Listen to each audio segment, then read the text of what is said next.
Perhaps we need some outside universal threat to make us recognize this common bound. I occasionally think how quickly our differences worldwide would vanish if we were facing an alien threat from outside this world.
Good evening and welcome to the Thursday night edition of Spaced Out Radio tonight. My name is Dave Scott.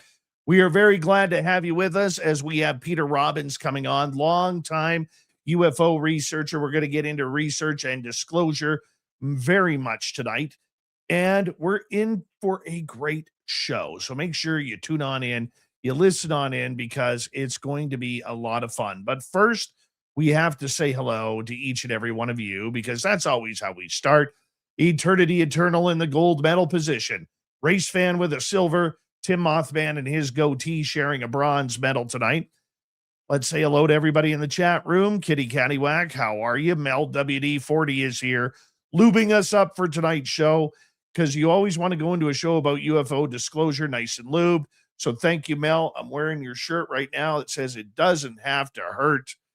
So get that on the SOR account on our website.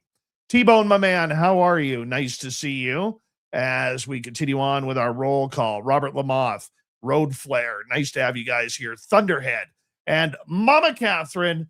Mwah, there she is, Mama Catherine. I love you. I hope you enjoy tonight's show. And you know what? You always do. You always do. You're the best, Mama Catherine. You are the best. All right, moving on down, we have Deborah Rooney. How are you? As we continue on with our roll call, Mickey G, nice to see you.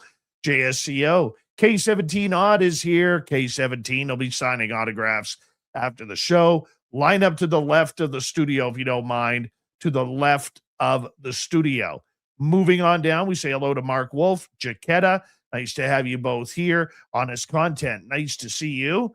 As we scroll on down and say hello to Integrationing, nice to see you, my friend. Chris Irvin, thank you for coming on in. Jay Trueseeker at Flubber Lane, good to have you both here. Thomas Rock, always a pleasure to have you here.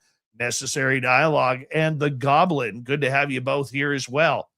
Scrolling on down, Matthew Gutka is here. Matthew Gutka will be signing autographs after the show as well. Line up to the right of the studio, if you don't mind, to the right of the studio. Let's move it on down, shall we? And let's say hello to Jeremy. Thanks for coming on in. Yanni, nice to see you again. Full Mount, welcome to SOR Chat. As we continue on with our roll call, Bob Thorson, nice to have you here. Woo Poo and Gear Jammers, nice to see you both. Thank you for coming on in. Let's see, we're going to move on down. We're going to move on down and down some more. Walter Kochabinski, nice to see you. Vinny, how you doing, Vincent? Nice to see you as well. And Fapster, good to see you, my friend. We bring it on down. We got Dunzel and we got Trucker Andrew. Nice to have you both here. T-Bone, my man, thank you for kicking off the Super Chat tonight. The Super Chat is a wonderful way to support what we do on this show on a nightly basis. So thank you very, very much. Flat Six, good to have you here. And who is next on our list? Well, let's just scroll down and look. It's the only way we're going to be able to do it. Tyler, nice to see you. Ed Zachary, how you doing, my friend? And who is next? Undead Jed, good to have you here. Kawhi Schneider, how are you? And Larry Sandel, welcome to SOR chat. And Claudette, nice to see you. And can we get one more in before I got to start the radio side? Can we get one more in? Just one. Yeah. Nikki in Seattle. There she is. Get the radio side going.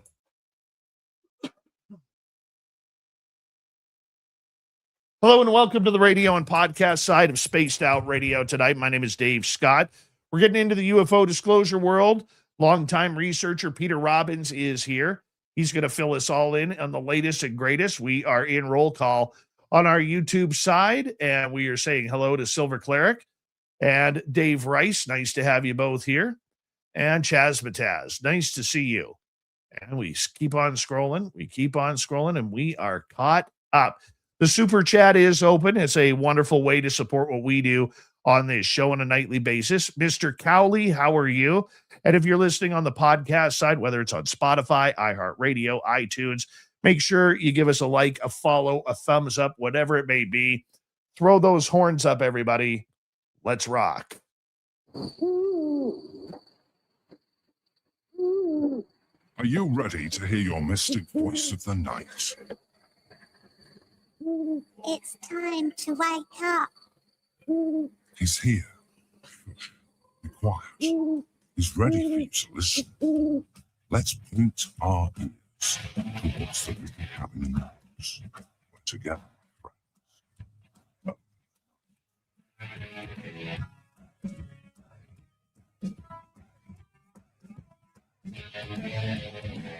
It's time for Spaced Out Radio with Dave Scott. From the mountains of central British Columbia to you listening around the world, this, my friends, is Spaced Out Radio. I am your host, Dave Scott, sitting in the captain's chair of SOR headquarters. We welcome you to tonight's show on our terrestrial affiliates around North America, digitally on every major podcast network. Our website, spacedoutradio.com. We have a plethora of features for you. Rock out to Bumblefoot, read the news wire, check out our swag as well. Follow us on X at Spaced Out Radio, Instagram at Spaced Out Radio Show, and on Patreon in the Space Travelers Club. Tonight's show is brought to you by Caribou Con. You got 1 month to get your tickets for Caribou Con right here in the heart of British Columbia. September 18th through 20th. We want to see you all here. Find tickets at cariboucon.com. We're going to get into UFO disclosure for the second night in a row. Longtime researcher and a guy who really knows his stuff. He knows his connections. He knows the UFO world. Peter Robbins is here to take us through this endeavor. Then in hour number 3, Swamp Dweller will kick things off with a creepy story. Grant Baker will be here for the UFO report to round out tonight's show. So let's kick it off right now. Peter Robbins is an investigative writer, author, lecturer, and a veteran UFO researcher who has spent more than 40 years investigating UFOs, alien abduction reports, and some of the most controversial mysteries surrounding the phenomena. He is perhaps best known as a co-author of Left at East Gate, which examines the legendary 1980 Rendlesham Forest UFO incident in England. Peter also worked closely with pioneering abduction researcher Budd Hopkins and was involved with Hopkins Intruders Foundation, giving him a front row seat during an important era of modern UFO and experiencer research. Throughout his career, Peter has explored everything from governmental secrecy and UFO disclosure to the mysterious death of former U.S. Defense U.S.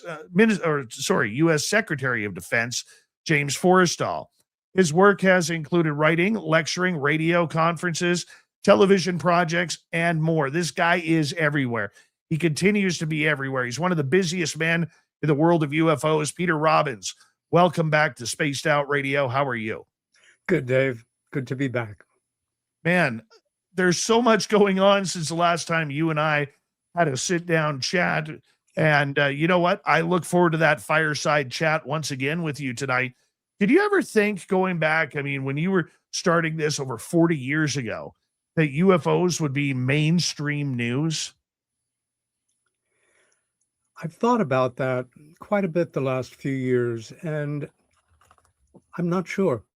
I don't think I would have for a good part of the time that I was working originally, but everything changed in 2017.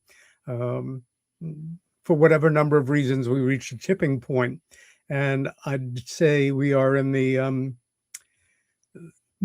post-ridicule era, although people still make fun, and attacks can be more ferocious as the subject becomes more open.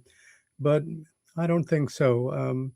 There was a time none of us in the work imagined that there'd be semi-regular hearings in the House of Representatives, and whistleblowers would become, not quite household names, but working on that direction. You like the way that it's gone? Has it actually improved the status and the potential for disclosure? Well, disclosure, I think some folks visualize it as an event. And there may well be an event that we will refer to as the kind of BCAD in this era, but it's a process, and it's been going on for years, decades really, but more than a decade in all seriousness. And there's no way to put the toothpaste back in the tube, whether or not we reach, again, that tipping point where a substantial enough representative group of the world population gets it, remains to be seen. But in kind of a darker way, I can see us, the public, being gently played for years and years, where the kabuki dance continues, the soap opera continues, there are more credible witnesses coming forward, more whistleblowers, but still no carburetor from a flying saucer, no thumb of a gray alien that everybody can agree is laboratory analyzed.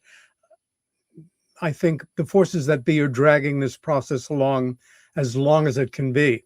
And one of the ways to soften the blow is to take extra time, whatever the subject is. So we are in the process right now. When you go back to 2017, because that's the start of the new age of UApology, when you look back at that, you see where we are now. What's the biggest differences that you see today than, say, 10 years ago, 15, 20 years ago? Great question. I can give it to you in a sentence. Every year since then, more and more people care less and less about what other people think about the subject of UFOs. If you had an interest in it, you either kept it to yourself, or a small group of friends that you knew were also interested, because that old wink, wink, nudge, nudge, flying saucers, little green men moniker would hang over you.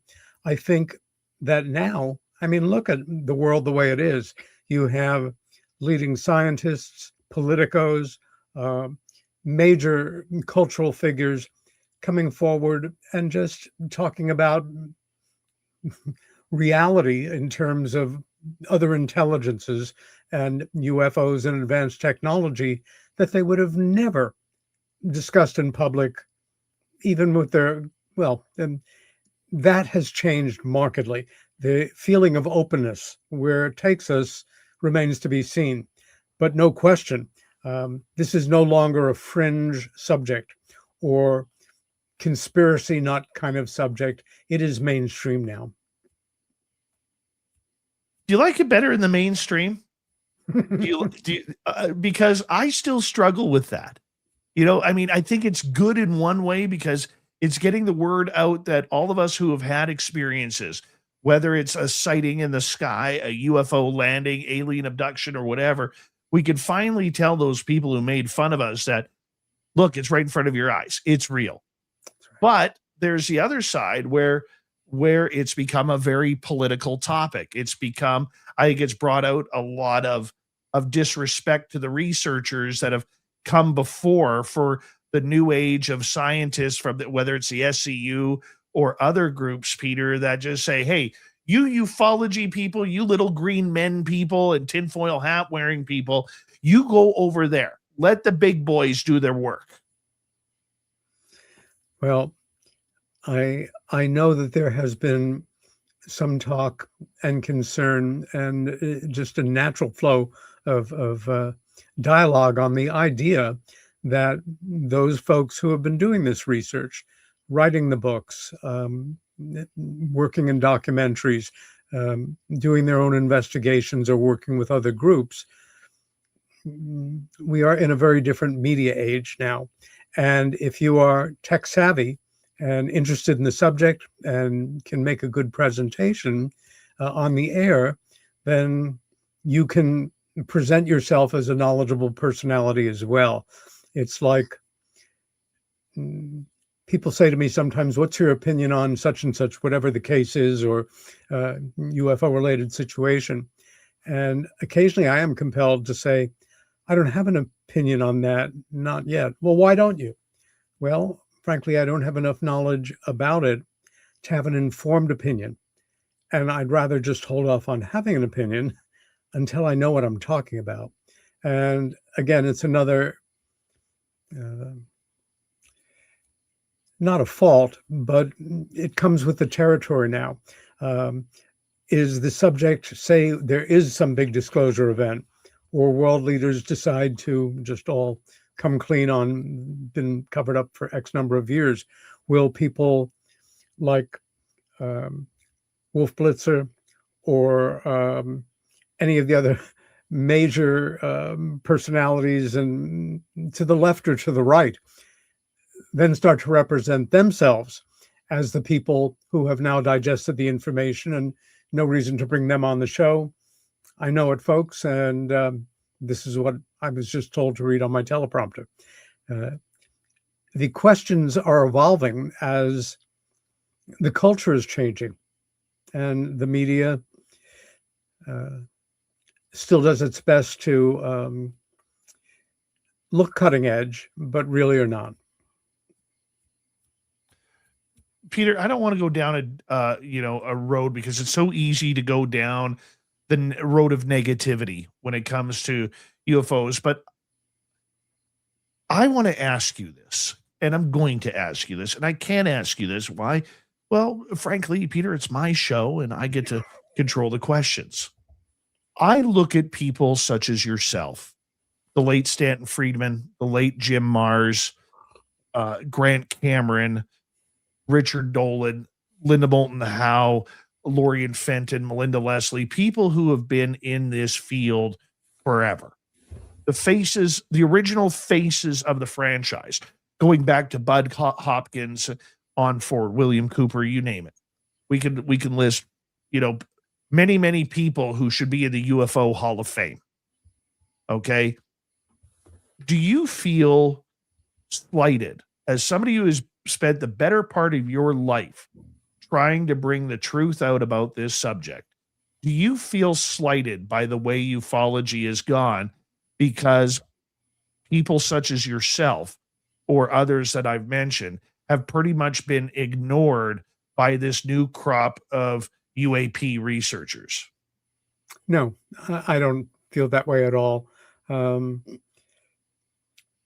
People are so bombarded with information, alleged information, entertainment, distractions, mostly electronic. And this moment in history, we certainly didn't grow up with, as growing up in analog times, so to say, as kids. This background high-tech chatter.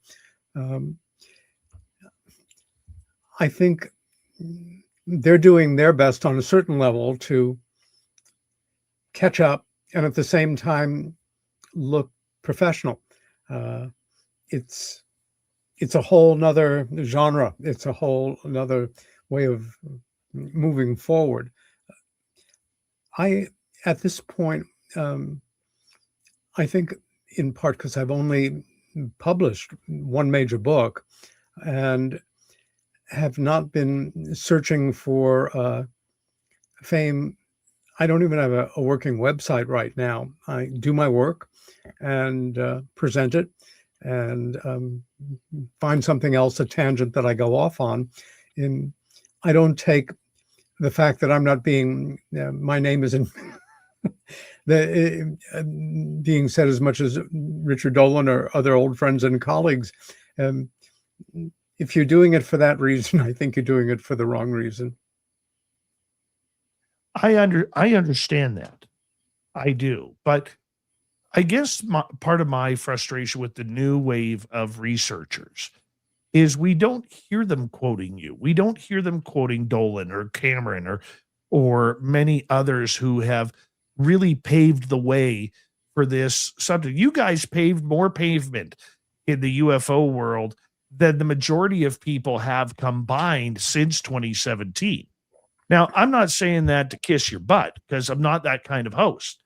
But I will say that I know I wouldn't have learned as much about this subject if it wasn't for the old school OGs, to use one of them new lingo terms, OG UFO researchers.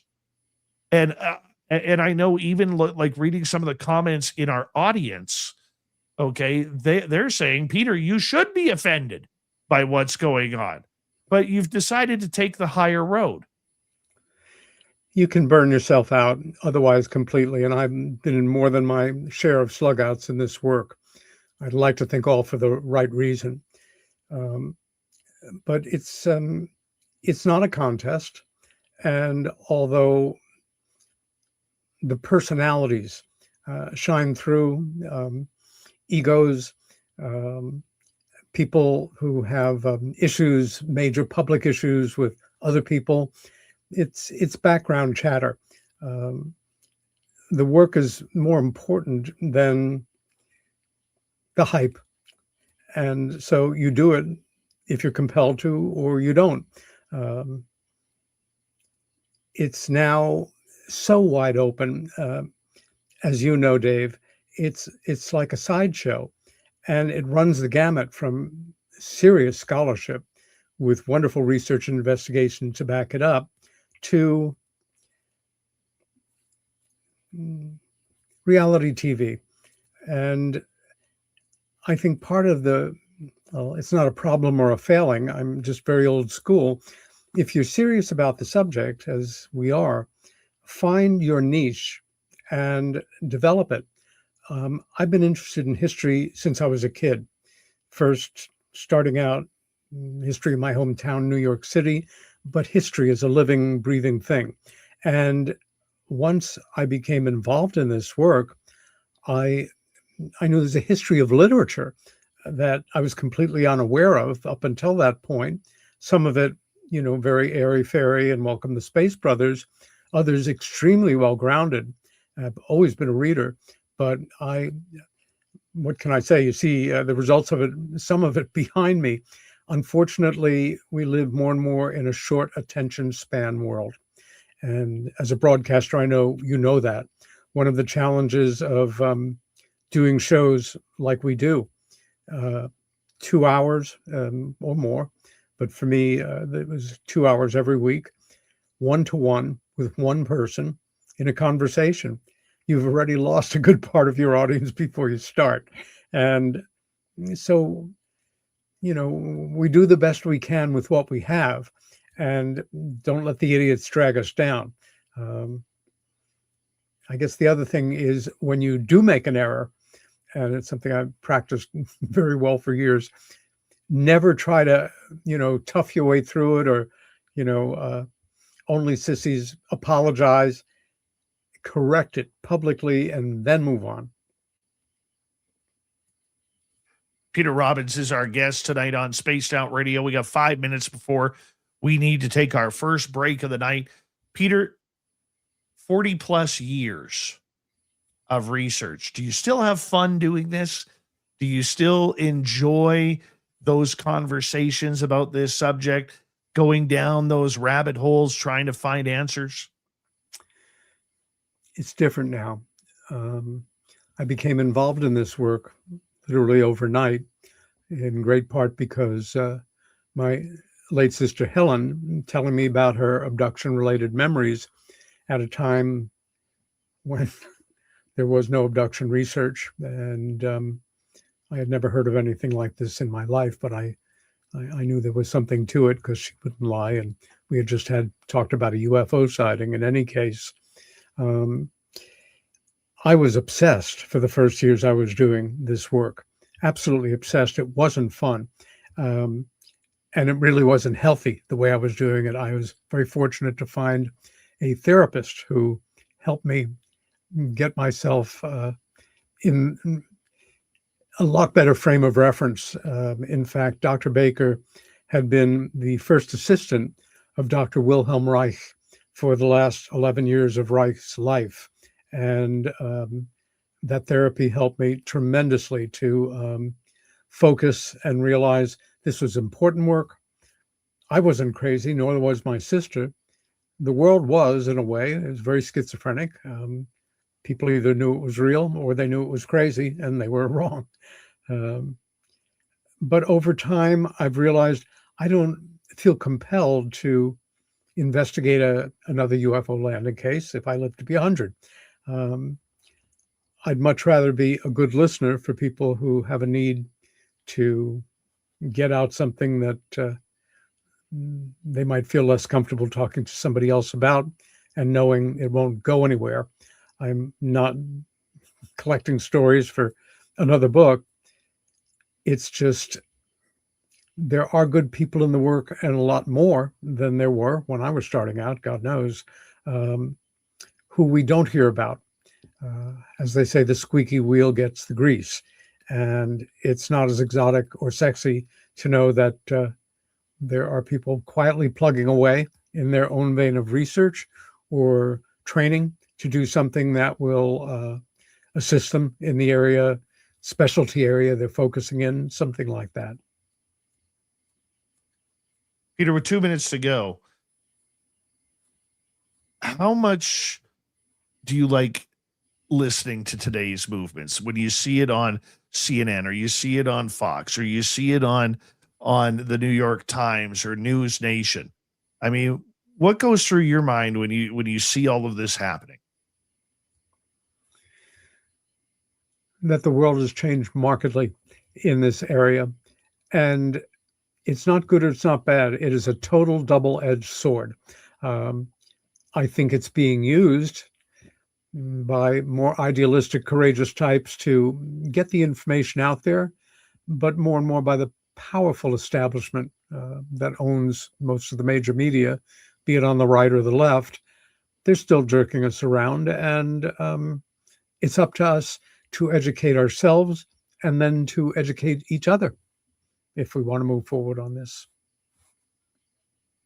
There is still a big story going out there. We just never know where it's going to go. I mean, whether you're a UAP person, a UFO person, or an NHI person, or an alien person, I mean, there really is room for everybody, isn't there? There is. I've only focused on a narrow number of areas of the UFO phenomena in as long as I've been doing this work. There are so many subspecialties, like there are in other areas of natural research or sociological research in a way. And, you can get caught up in any one of them and do a marvelous job in that hyper-specific area.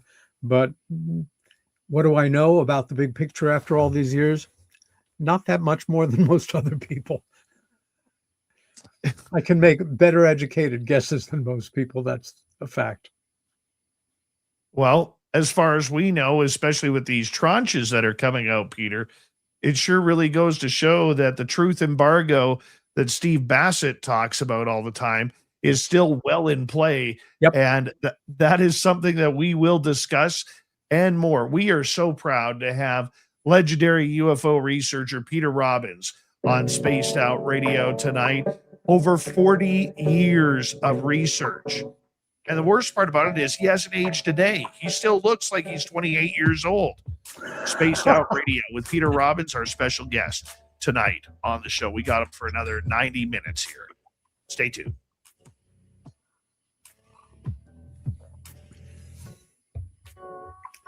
Dave, great questions. Thank you, my friend. Thank you. That means a lot. Well, I've done the same thing for years, and there's nothing like somebody who they like you, they respect you, and they don't want to put you on a spot. So these questions are very softball and nothing substantial because, if you don't press your guests sometimes, you get less interesting shows. Well, you know what? I know we're not asking hardball questions, and especially when you get the show me proof crowd out there, because there is no proof. I learned a long time ago, there is no proof, there is no evidence. And if you're relying on isn't it funny how in every other field, Peter, we're told don't believe the government. If it's healthcare, if it's military, if it's roads or road safety or environment or whatever it is, we never believe the government. We're told not to believe them. They're all a bunch of liars. Yet when it comes to UFOs, we're supposed to take their words verbatim. It's ridiculous. It comes, I think, from a tradition going back to 1947 under Truman of how the hell should we handle this? And essentially they decided to treat the American public like children and not say anything.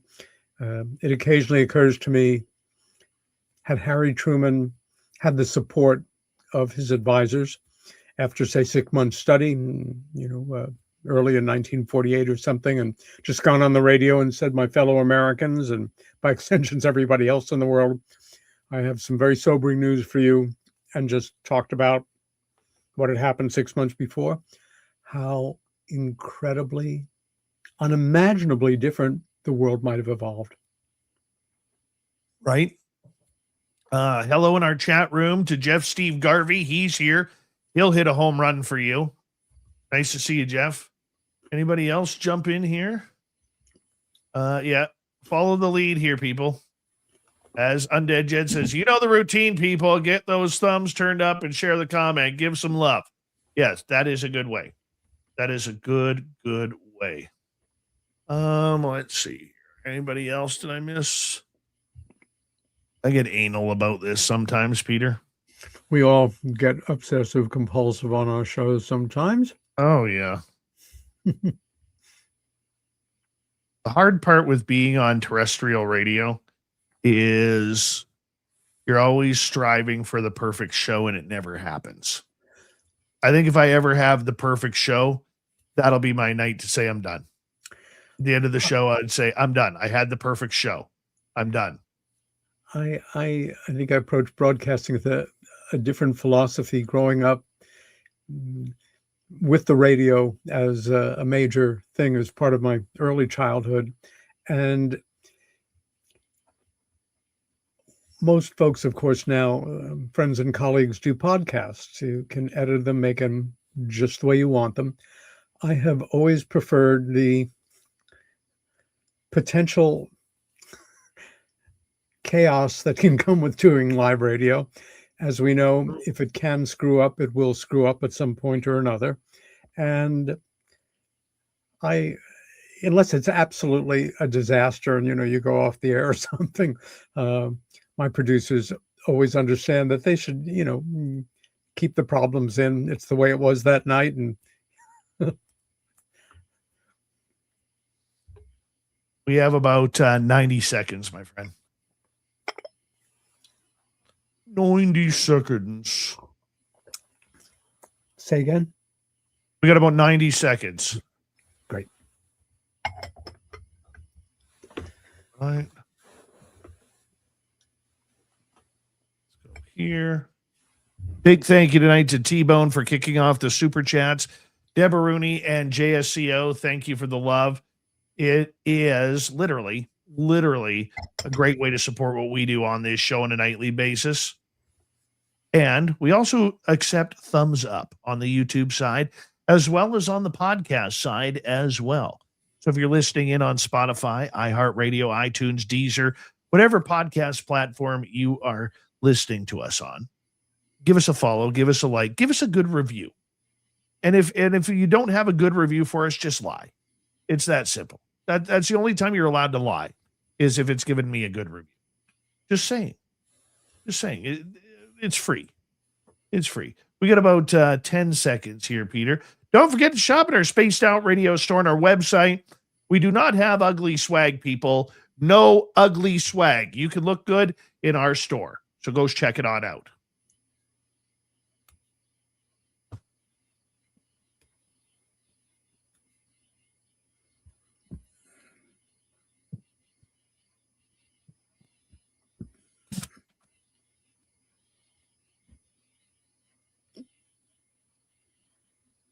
We're kicking off the second half hour of Spaced Out Radio tonight. Good to have you with us.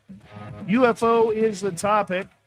Peter Robbins is our guest, and we'll bring Peter on momentarily. But first, we want to remind all of you that if you missed portions of this show or others, check out our free archives on YouTube or any major podcast network. Our website, spacedoutradio.com. We have a plethora of features for you. Rock out to Bumblefoot, read the news wire, check out our swag as well.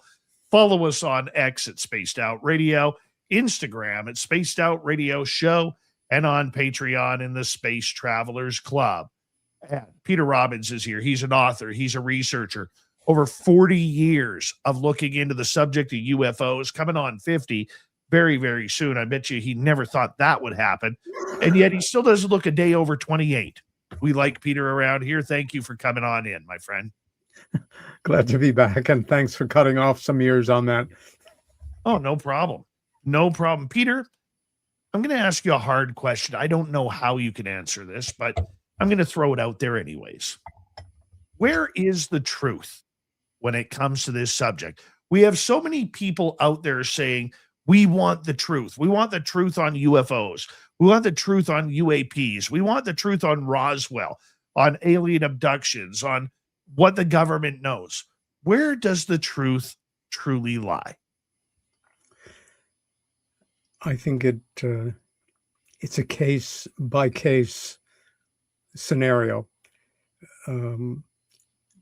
Roswell, for example, as sort of the flagship case that set things in motion. If one really studies the literature and the evidence, there's a tremendous amount. It's all legally what we would call,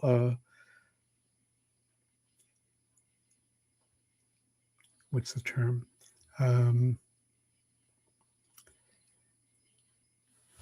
Well, it's not physical. It all adds up to, it can be a very damning case. But for different people, demand different levels of authenticity or proof. And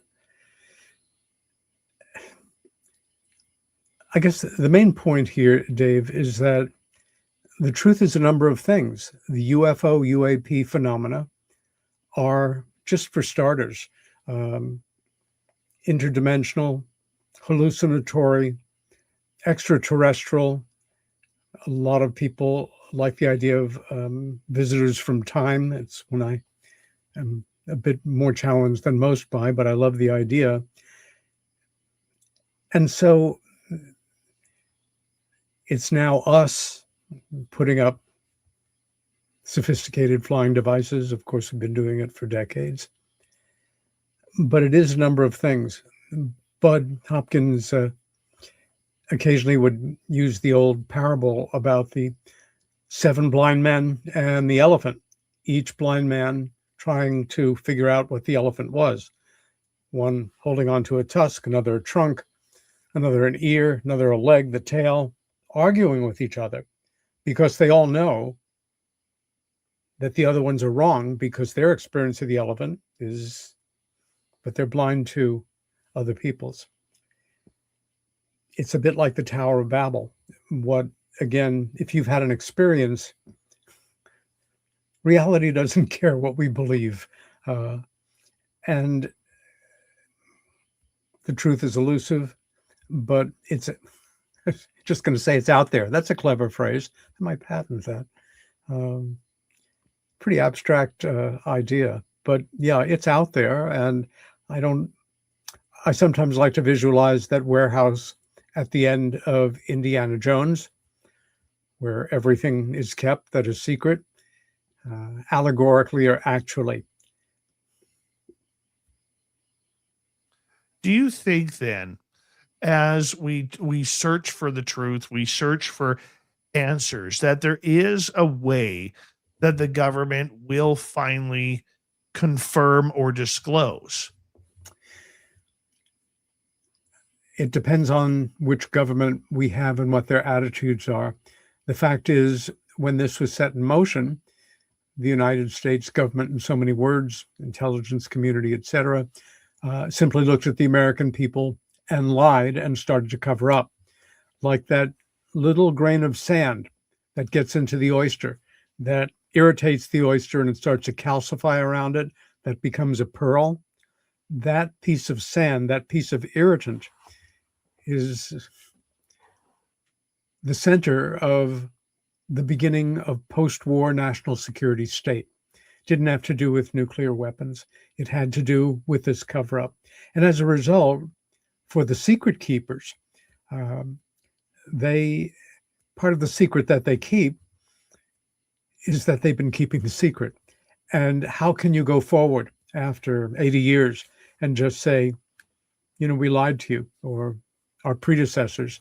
I think, especially considering the ego of a lot of individuals that high up, it's a difficult battle, even for those in the know, in the powerful community that would like to see us lighten the hell up and just, release information. Western civilization is not going to collapse as a result of it. You don't think so? I don't. I think we've been prepared psychologically for eons, but in particular for the last 80 years. And having said that, I realize it is such a complex subject. To simply acknowledge that we are not alone and that some UFO phenomena represent highly advanced technology under intelligent control with beings at the helm or remotely, and that they come and go with impunity. That, if we could, to limit it even to that, would be a huge body shock. But how do you then not acknowledge? People start to educate themselves or have a certain amount of knowledge from popular culture. What about this whole abduction phenomena? What about these things I hear about missing pregnancies or hybrids? The challenge is, how do you dig half a hole? How do you educate folks in an order that they can deal with? And it's a tremendous challenge. We have a lot of colleagues in the work who feel, look, they'll get over it. And I'm ready, so why aren't you? I guess it depends how much humanism you want to employ in assisting folks who are clueless about this, like we were before we ever had anything happen, saw something.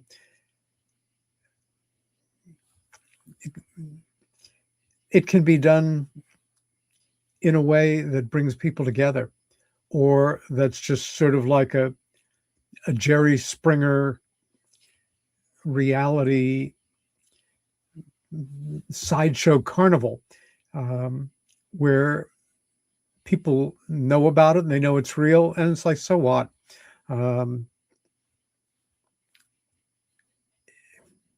Trying to steer it where we want it to go, which is ultimately to a place that can, in fact, bring human beings together and make us realize that we have a lot more in common that we have separating us. Also, that eternal human question relative to a subject like this is if we're talking about that percentage of the UFO phenomena that is represented by actual beings, be they gray, laboratory manufactured, I think, or other types of descriptions of beings, the idea of are they good or are they bad?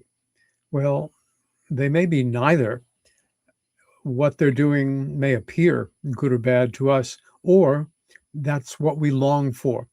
Let them be good and come here and help us clean up the mess that we've made, or let them be bad and let's have an amazing war in space like a great movie. There are a lot of people that would love to push this into violence because you seem to be having a resurgence of the golden age of wars going on right now. And who knows? There's so much that goes on behind the scenes that we are left to interpret or guess at or completely miss. And if any of you folks listening and watching have a cat or have ever played with the cat, or that simple thing of cats are smart. Here's your hand, put it under the covers. The cat's ears go back. There's some weird, strange creature moving under there. Attack mode. Remove your hand. Show the cat your hand. Okay, I see it. Back it goes. The cat's in heaven again, go nuts. That movement under the blanket that passes for news sometimes becomes history. It's a story that we may debate, or it takes our attention off a story that we should be paying attention to. We're played every day to one degree or another on this subject and other things. The best we can do is know it, again, teach ourselves to see through it. And that challenge of, yes, I take this seriously. And there was a time that friends, would poke fun behind my back, and I knew it. I loved them anyway. That's, my friend such and such, and they're really into UFOs, but they're really nice people and seem sane. Where it's like, will you come and have dinner with me now so I can understand this better? I think the best way to look at it, if you're in this work like you do, you want to be of service. You bring on guests every week. You initiate dialogues. You initiate great conversation of listeners and viewers. This is the best we can do right now, person to person, and get those shows out there, get people to want to learn more. I mean, it's such an engaging subject. Peter Robbins is our guest tonight on Spaced Out Radio. A lot of people will look at this subject and say, look, there is something out there. There's something happening. We hear all the voices and we wait for these tranches to come out only to be disappointed by them, much like everybody telling you you're going to get that new bike for Christmas when you're a kid, and you end up getting socks and underwear.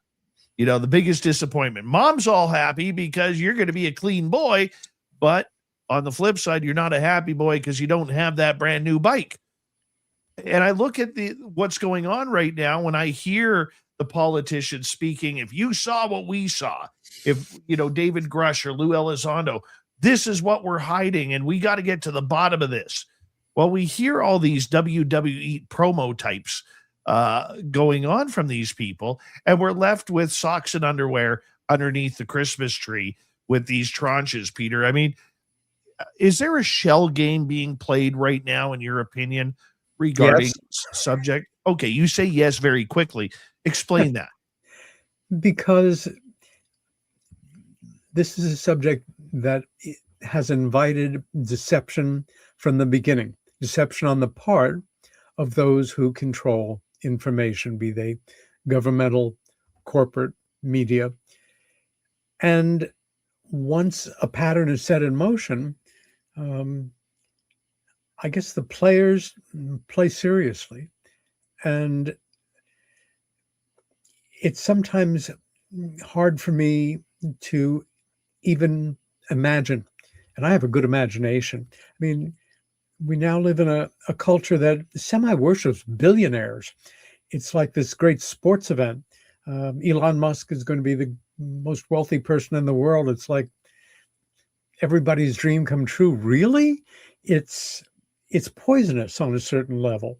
And this work is being fought against from the get-go, and or misdirected, or people turned against each other. It's more fun to kind of, watch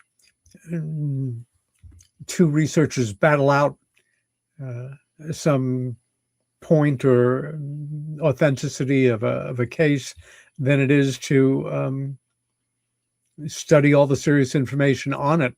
It's sort of a culture where it's an intellectual equivalent of a car crash when, people turn a dialogue about this subject into a catfight or this cult of personality or dueling personalities. It becomes part of the bread and circus tradition of keeping people relatively entertained while you take care of the serious stuff, and they don't notice because they've got cheap tickets to the game. So it is a circus then? Allegorically, certainly. So who's the animals? Is it the aliens, the UFOs, or is it us? We don't know. I don't know. I think it may be all the above, and maybe some factor we can't even imagine, or one dominant one. Again, people like you and I who are immersed in this work for prolonged periods of time, we may not know the answers any more than anybody else does, but we are in a much better position to make informed speculation. And if it mounts to enough, look deeper. The idea that evidence of human experience in this keeps accumulating, and often with witnesses. That is certainly something that happened regularly in the years that I work with Budd Hopkins. So many cases involve multiple individuals. Anyway, I'm off on a tangent there. That's okay. You're allowed. You're totally allowed. We got 6 minutes to go before we go to break. At the top of the hour, legendary UFO researcher Peter Robbins is here tonight on Spaced Out Radio. We're talking about the disclosure movement. One of the things that people often ask, Peter, we hear it almost daily, if the aliens are here, why don't they just land on the White House lawn? It's not that simple, is it? Well, if the aliens were smart enough to have seen the classic 1951 movie, The Day the Earth Stood Still, they know why they don't want to land on the White House lawn, especially these days where there really is no lawn left. I think that one thing we can deduce, if they can, as Stanton Friedman would say, if they can get from there to here, that they're not stupid. And that the idea that they wouldn't have the technology to simply vaporize us in a second if they wanted to is naive thinking. I think the good news is that here we are. If the aliens are controlling it, you and I don't know it. We're still functioning under what we feel is free will, following our dreams.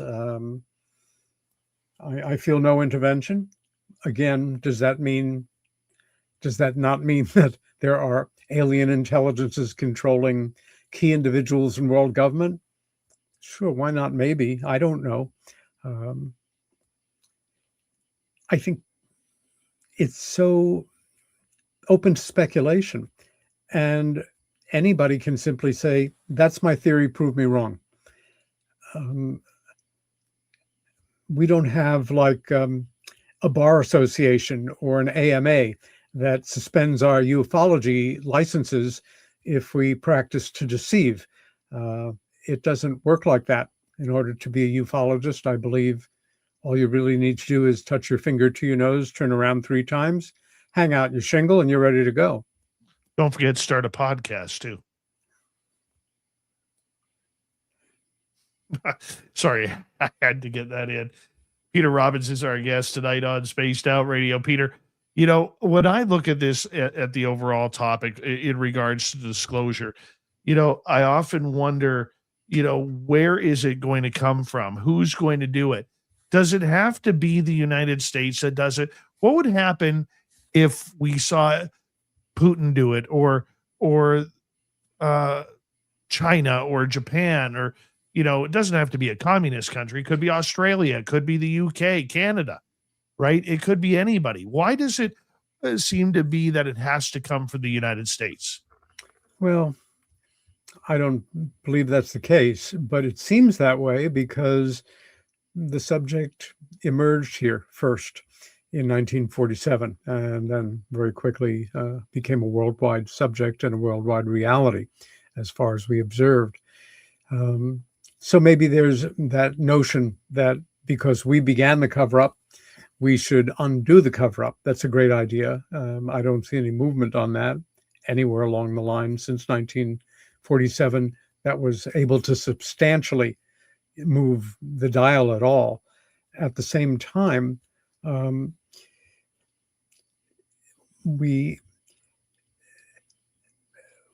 if we're waiting for them to do it, they don't seem compelled. Maybe they're waiting for us to get one simple thing straight before, whatever you want to call it, you know, the Federation. Some people say, I set all that aside. Whatever it is, if there is some intelligence that might reach out and make direct contact with us, that's same one of the ones that's been visiting.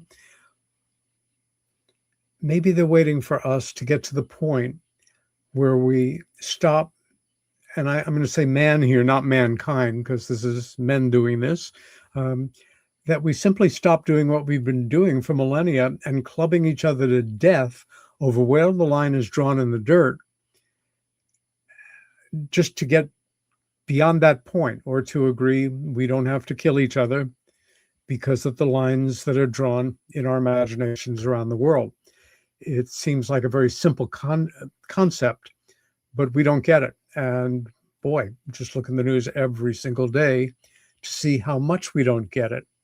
The idea also that how is the subject being officially thought of? Well, we have the Space Force, which doesn't usually get wired up with being a interstellar Peace Corps. It's all under the auspices of our Department of Defense here in America, momentarily, well, for this time renamed the War Department.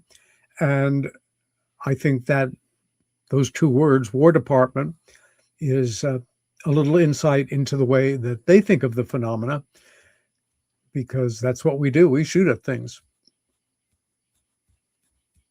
We're good at that. We're good at that. But do you believe we're shooting down UFOs? I can see us shooting down UAP, which are man-made objects. Yeah. I can't see us shooting down UFOs. Well, there's a history of, under President Truman, there was an order, a standing order that lasted for years to shoot them down. It left with the Truman administration, although there have been incidents over the decades, well testified to and well documented. But no, I don't think there's any active program or focus on that. But just hearing myself having said that, you know, there are folks in the Defense Department working on ways to shoot down extraterrestrial craft. It's their nature.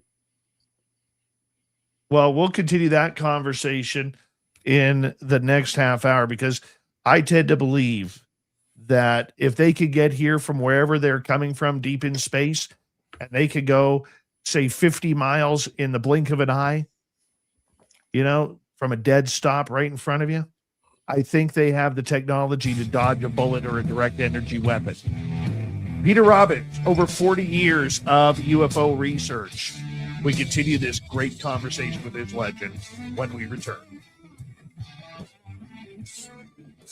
This is Spaced Out Radio with host Dave Scott.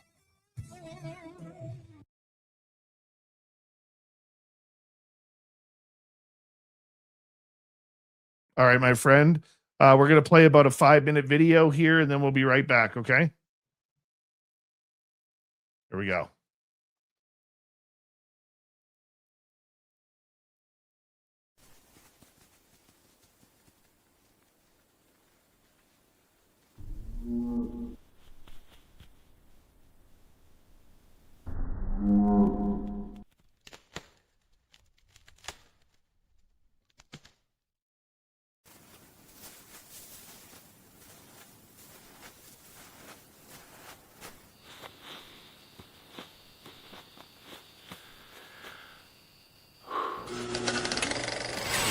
Our merch is Bigfoot approved. We have t-shirts, we have mugs, we have hoodies, we have socks, we have hats, we have stickers, and so much more. Whatever you're looking for, we have you covered. Why just be a fan of the paranormal when you can buy Spaced Out Radio merch and look the part? Our merch ain't ugly, folks. Check out the Spaced Out Radio store. Find the link in the description below.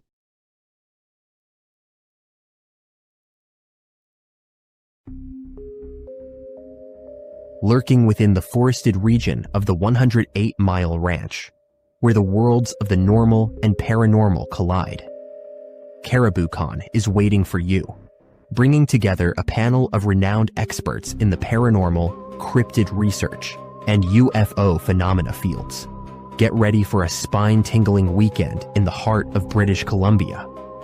Enjoy fascinating discussions, presentations, tours of local haunted areas, and skywatching. Learn from investigators, authors, and enthusiasts who explore everything from ghost hunting techniques to sightings of Sasquatch and beyond. Whether you're a seasoned paranormal researcher or just love a good spooky story, this is your chance to connect with fellow enthusiasts in one of BC's most mysterious areas. Tickets are on sale now. Grab yours before they're gone. Visit cariboucon.com for details, tickets, and updates. Are you ready to dive into the weird and wonderful world of cryptids, cartoons, and chaos? Meet Dirty Filth, Spaced Out Radio's resident cartoonist and master of the mysterious. Every Saturday at 2 p.m. Pacific, join him live on the Spaced Out Radio YouTube channel for Cryptid Cartoons with Dirty Filth, a hilarious hour where he sketches bizarre beasts, shares mind-bending stories, and battles his mischievous cats. Whether you're a UFO enthusiast, paranormal fan, or just love quirky art, Dirty Filth filters the universe through his unique lens, creating cartoons that capture the strange, dark, and supernatural. Follow Dirty Filth on X at Filth1 or Facebook at Dear Filth for more filthy fun. Find his link in the description below.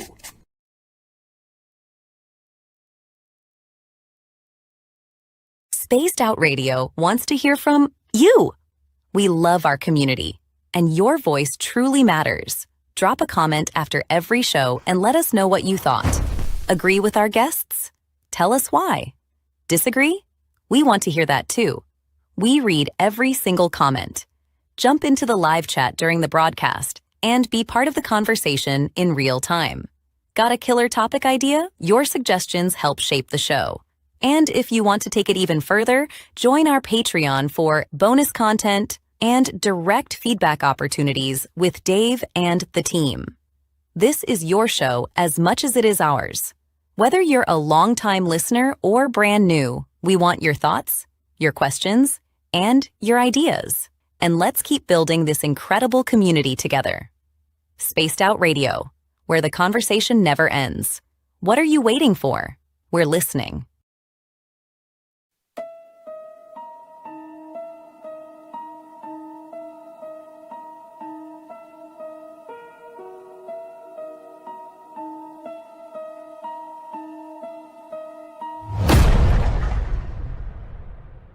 5 explorable Gold Rush era buildings said to be home to spirits of a time forgotten. The 108-mile heritage site in the heart of BC's Caribou region offers a unique opportunity for thrill seekers and history buffs. For an evening of historical fun, step into our guided ghost tours, where spine-chilling stories of Gold Rush legends and unexplained encounters come alive. For those craving even more, inquire with us about conducting a hands-on paranormal investigation of your own. And if you're truly brave, book our haunted sleepovers. Spend the night at our B&B inside the McNeil House to truly experience this historical landmark and its ghostly secrets firsthand. For booking or inquiries, go to haunted108.com.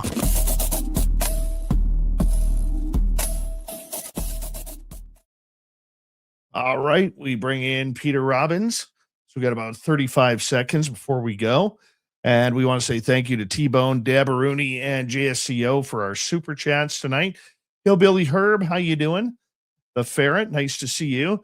Jake, nice to have you back. Hey there, Scoose and Jerry Lahane. Thank you for coming on in for hour 2. And I think we are caught up. Don't forget to give us a thumbs up if you can. It helps with our algorithms. Zenoka, welcome to SOR chat. Thank you. And here we go, everybody.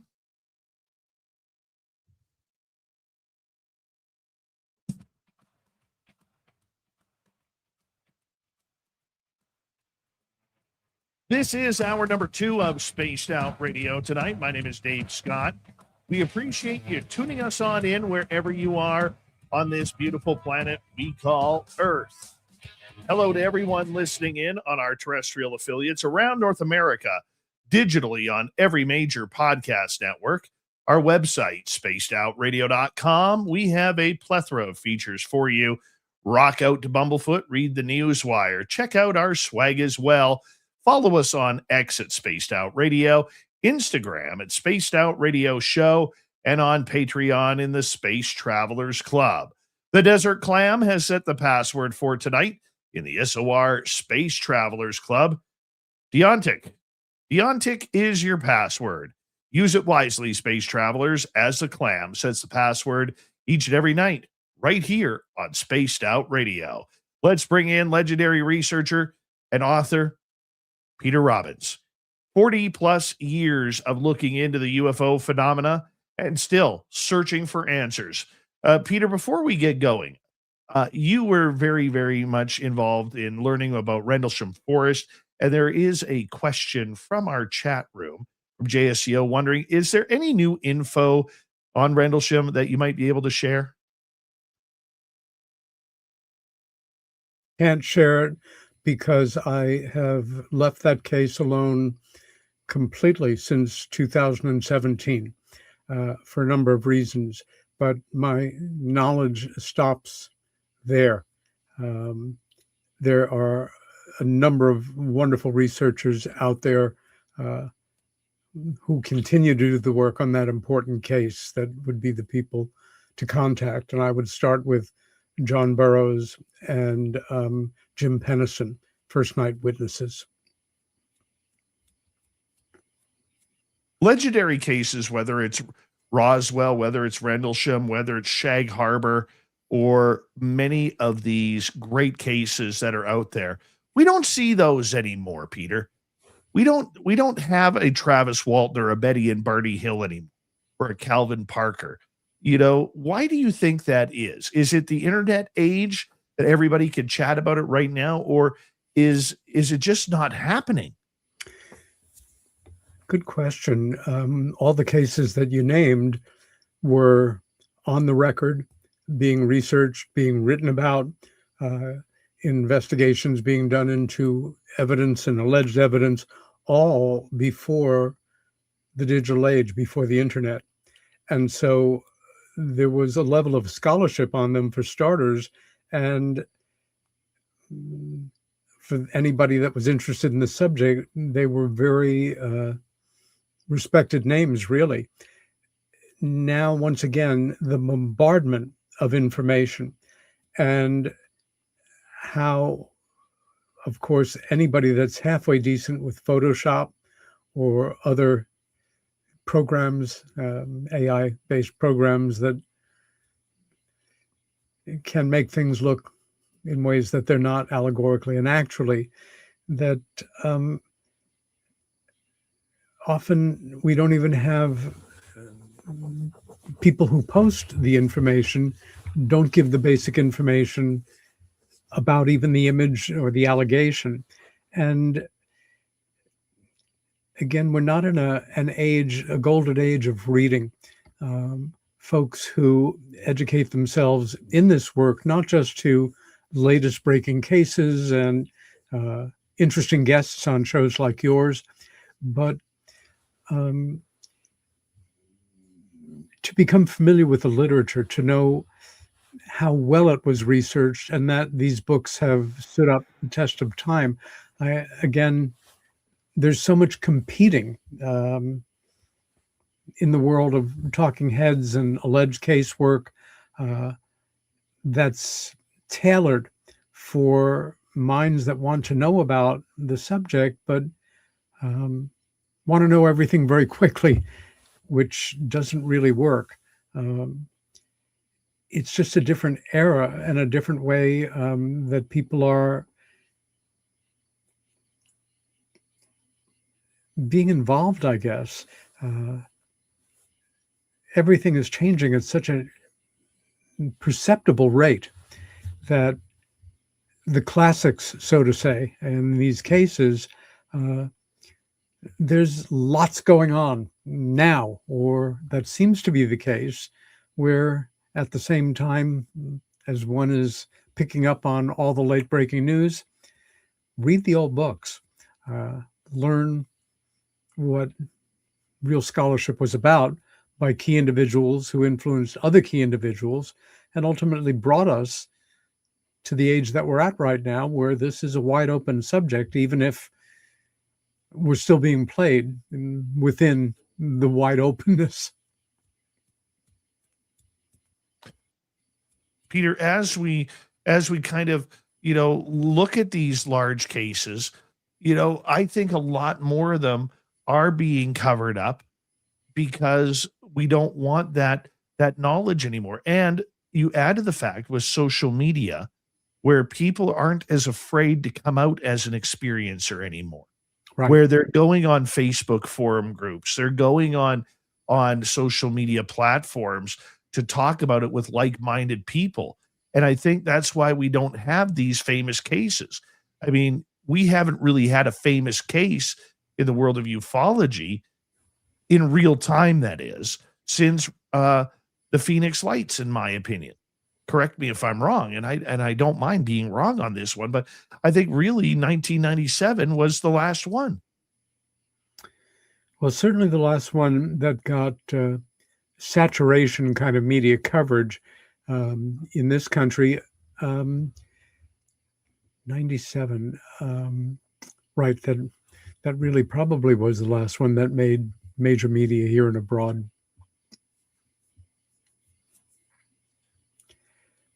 Can we ever have another one of those type of Phoenix Lights or Travis Walton type cases? Oh, Are absolutely. they out there? Are they out there? I'm sure they are. It's just a matter of it happening and then somehow being reported, documented.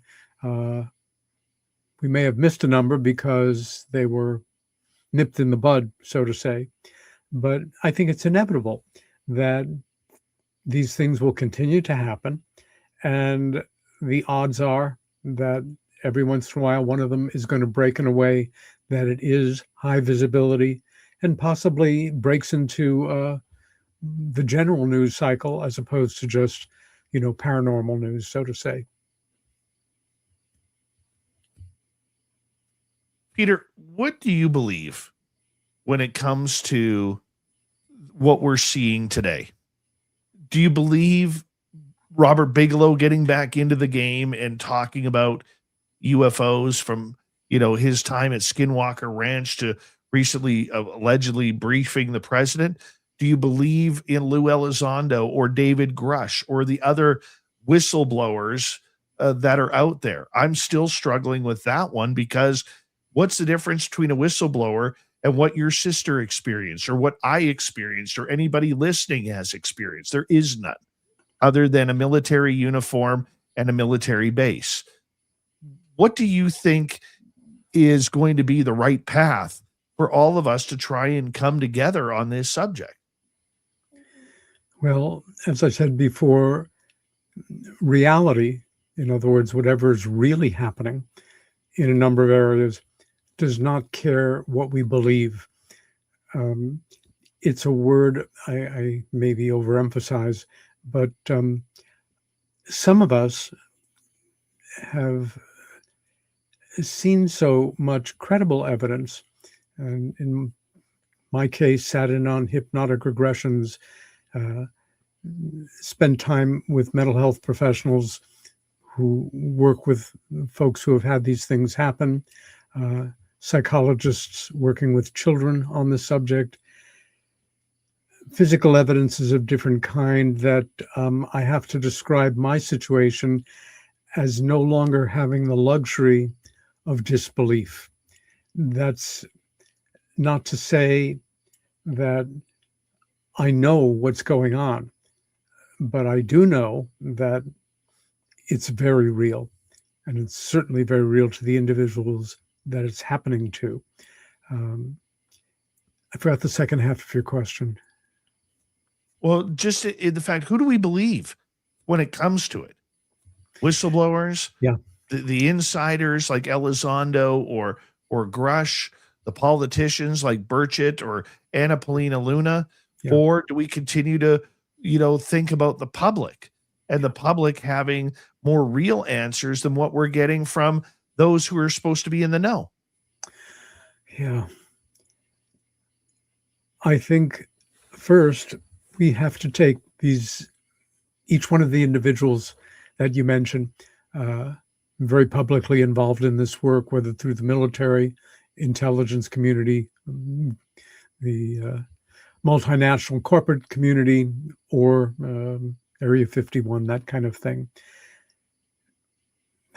I think it's a mix of truth and maybe perceived truth that's not true for some of these people.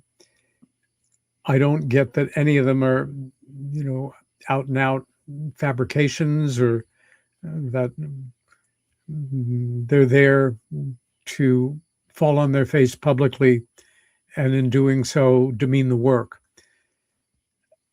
I'm not sure that, well, who knows what, I'm talking in circles here. I don't think you're talking in circles. I think you're talking a reality that it shows the confusion of the UFO model right now. Yeah. And many people don't know where to think. We think that we have to, we see it all the time online. Yeah. And I've got so many thoughts running through my head. I want to just concentrate on that for a second.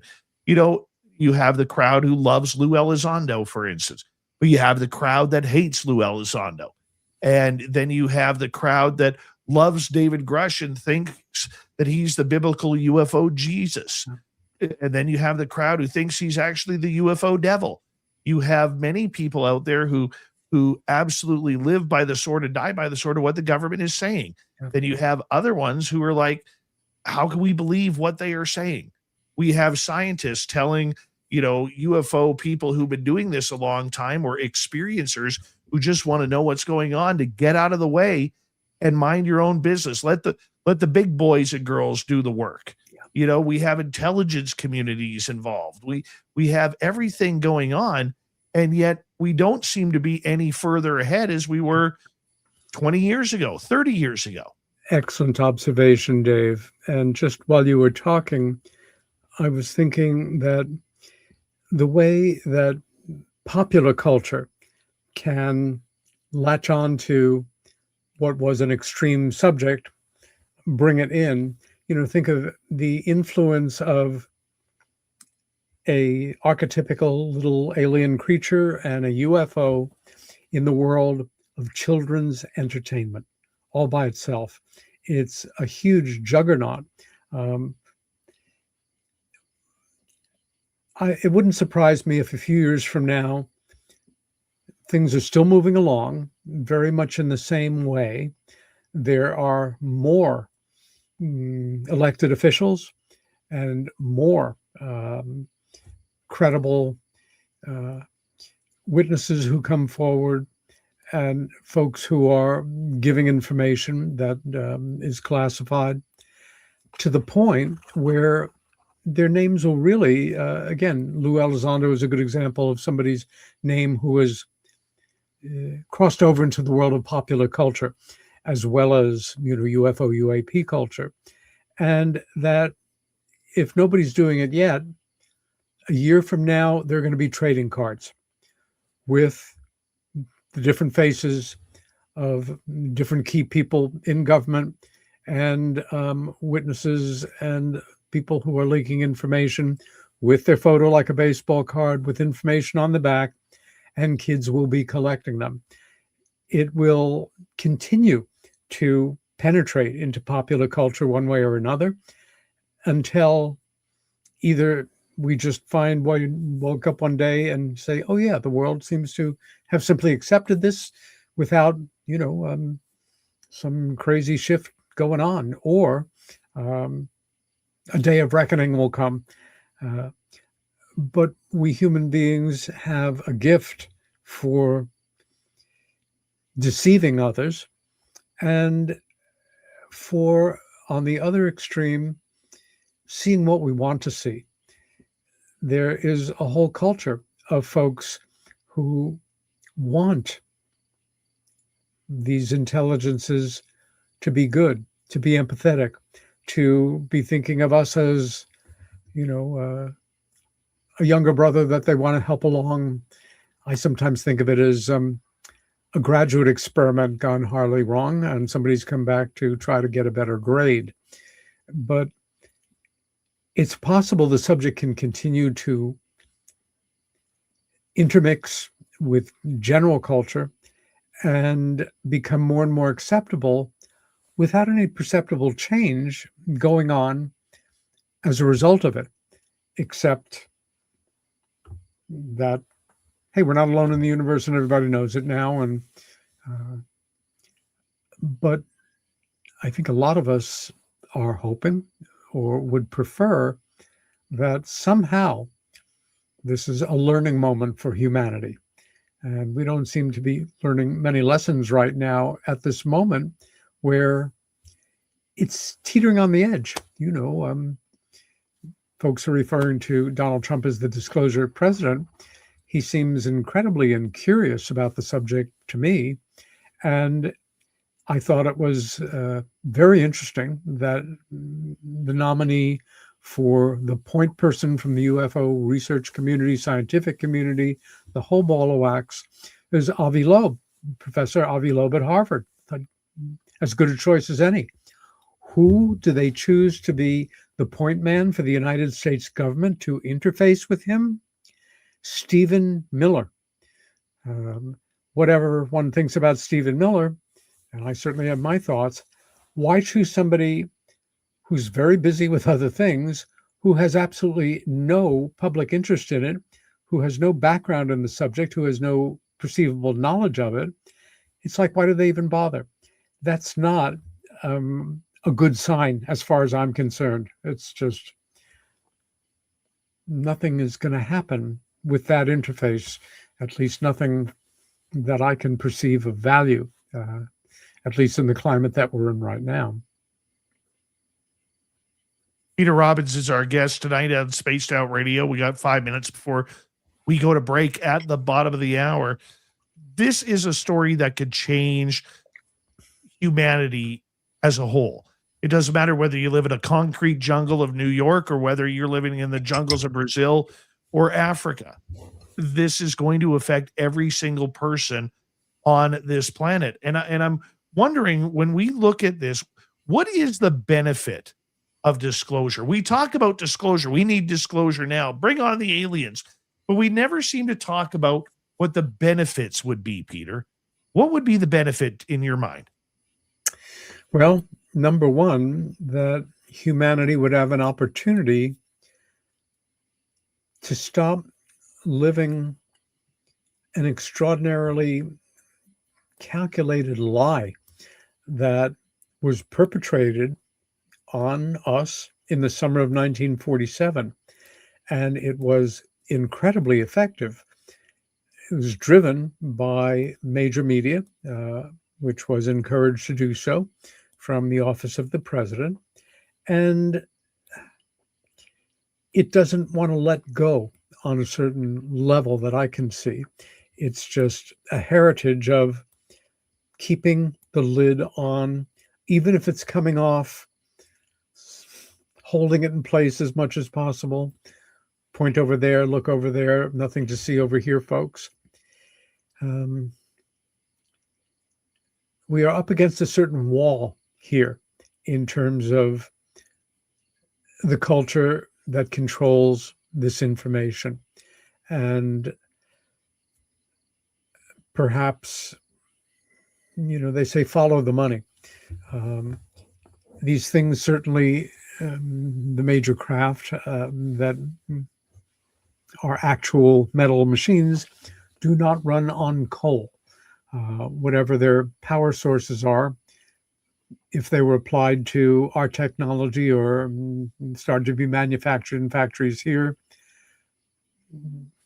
could destroy our petrochemical-driven economy at this moment in time. And of course, we're being discouraged in some circles, powerful circles, from developing renewable energy at the same time as, pumping more poison into the air. There seems to be a lot invested in wanting to control us for whatever reasons. Maybe it is the idea of the unpredictability, whatever I think or feel, of pulling the cord on this and just letting everybody in the world know and seeing what happens. Some might consider that very reckless, myself included. And at the same time, where do we find common ground to have this be completely or partially okay, to really, again, bring us together, produce something positive? I'll tell you one thing, in the world of the UFO research community, and no surprise, I'm sure, to anybody, we probably represent the same demographics in our countries that are representative politically. I don't think there's any major high strangeness factor, if you know what I mean, in this sense, that makes people who are particularly progressive or conservative drawn to or repelled from the subject. It is an equal opportunity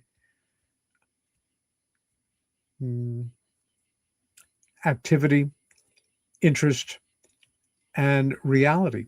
And I think it's one of the few things that can bring people with very different opinions on the way the world is together on something extremely important. And we shouldn't forget that. 1 minute to go. Disclosure happens. What is the one thing you want to see? Is it alien contact? Is it 0-point energy, anti-gravitics? Is it maybe the answers to what life is? It sounds corny, but I would like to see something that genuinely benefited the great majority of people on Earth in some way. Perhaps, again, this is getting into the land of Hollywood scripts, perhaps, but just something that could begin to assist us in correcting some of the extraordinary damage we have inflicted on our host planet, the only one we have.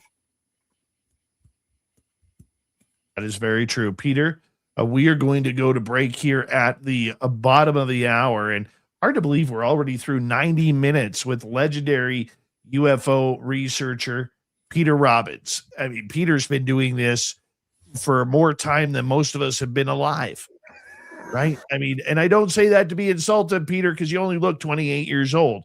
But nonetheless, you have been doing this for the better part of 40 years. You're still searching for answers. You're still hungry for answers. And we get Peter for another 30 minutes on Spaced Out Radio.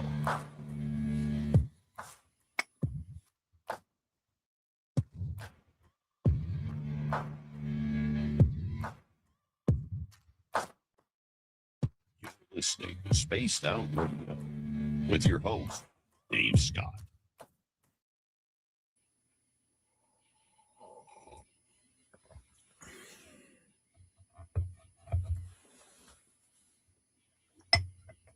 All right, we're clear. Flying on by, Peter. Yeah, this really is flying by. They don't usually go quite this fast. Man, I'm having fun. Man. Me too. Thank you so much for doing this tonight. I know it's late for you, but I really appreciate it. You know, I'm a night bird, but I don't do this time slot nearly as often as I used to. Yeah. You know, when I was working in radio, here's a little funny story. Let's go back to the late 90s, early 2000s, early to mid 2000s. Mm-hmm. When I was working in radio in Vancouver, they played Coast to Coast AM on a different station. And my very good friend, Ben, who is a late night news anchor there, him and I would sit in our newsroom at night. And while our station is playing whatever, you know, the news or whatever, here him and I are in the newsroom listening to Art Bell on Coast to Coast. And that's where I first heard your name that long ago, you know, and God bless. I never got to meet Art Bell. I never got the opportunity to talk to him, but you know, the biggest issue that we have in today's UFO broadcasting is really like, yeah, there's Long John Neville and a few others, but Art was really the first to take this off. And when, you know, I mean, if you look at boxing, it took hundreds of years of boxing, thousands of years, if you go back to the Greek and Roman days before Muhammad Ali came. You know, it took hockey 75 years before Wayne Gretzky came along. And the problem that we have with our genre is the best came first. And that's a rarity. The best came first. And you know, we're all second fiddle by a long shot. I mean, yes, the Georges are incredible in Nori and Knapp. They're incredible. But they're not anywhere close to Art Bell. No offense to those gentlemen. Yeah. Art did not suffer fools lightly. And I was very proud of the fact that after doing 2 shows with him after Left at East Gate came out, so these would have been like 1997, 1998, there was an issue that he felt I could help him with because of something in my background. And it was something that we discussed privately a number of times. And in doing so, I had the great pleasure of just seeing a little behind the screen, so to say. He really was a force in nature. And he created, well, the archetype that we aspire to be in this work. Remarkable guy. If you listen when we come back from break, you'll hear the rolling thunder. That is a lot of people don't know this. That is my secret tribute to Art. So you'll hear it here in about a minute and 20 seconds. Resist, how you doing? Dr. Bob, nice to see you coming on in. And where are we here? Beth Noyes, nice to have you here. Yes. Make sure you're using a landline, people. Make sure you're using a landline.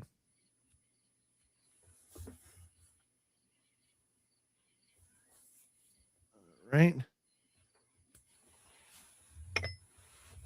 44 seconds.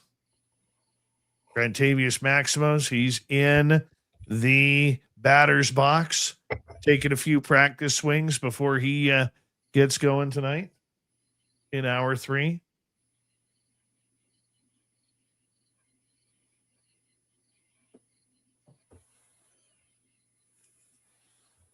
Hillbilly Herb, how you doing? I'm definitely west of the Rockies, everybody.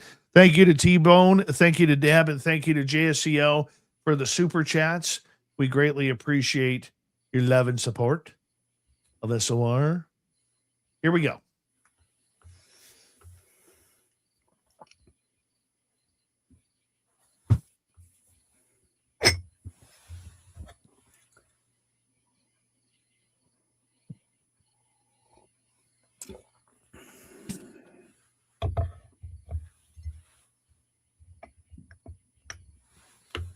All right, here is the second half of Spaced Out Radio tonight. My name is Dave Scott. Legendary ufologist Peter Robbins is here. We're going to get right to him here momentarily. And we want to say hello to all of you tuning us in. We greatly appreciate it.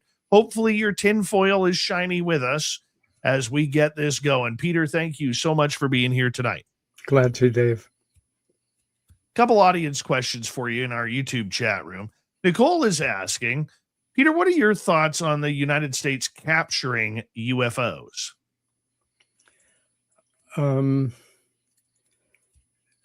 Well, I'm convinced that it has happened.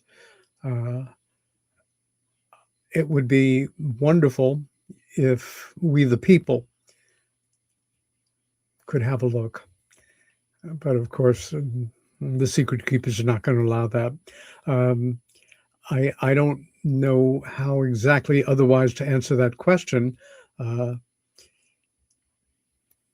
If we can do it, and history seems to point in that direction, and we have done it, and in some cases back engineered, then it's been an extraordinary educational tool. But as far as capturing ones and maybe somebody from their side saying we'd like our craft back, I don't envision that would be the case. Do you think there are UFOs being hidden and extraterrestrial life being hidden from the public? Yeah, I do think that. And isn't it interesting that in this day and age, as opposed to 20, 30, 40 years ago, the most conservative theory for some UFOs is just that it's extraterrestrial, real machine with intelligences piling and coming and going. That used to be the most extreme thought, where now there's lots more exotic things to imagine and consider. Where do you think they are? Like I said, I believe we're dealing with a number of phenomena, some of them probably completely unrelated to each other. Some of them descriptions in terms of what they are or what they represent. Maybe we don't even have the words or the technology to discern what it is. The UFO phenomena that have always been of primary interest to me were the ones that were involved in taking people.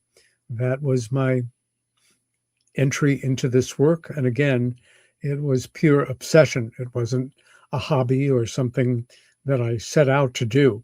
And it was some years before I normalized that and shifted gears and got into this work seriously from the career that had been derailed when this hit me. Do you think then, and I probably I should rephrase that question.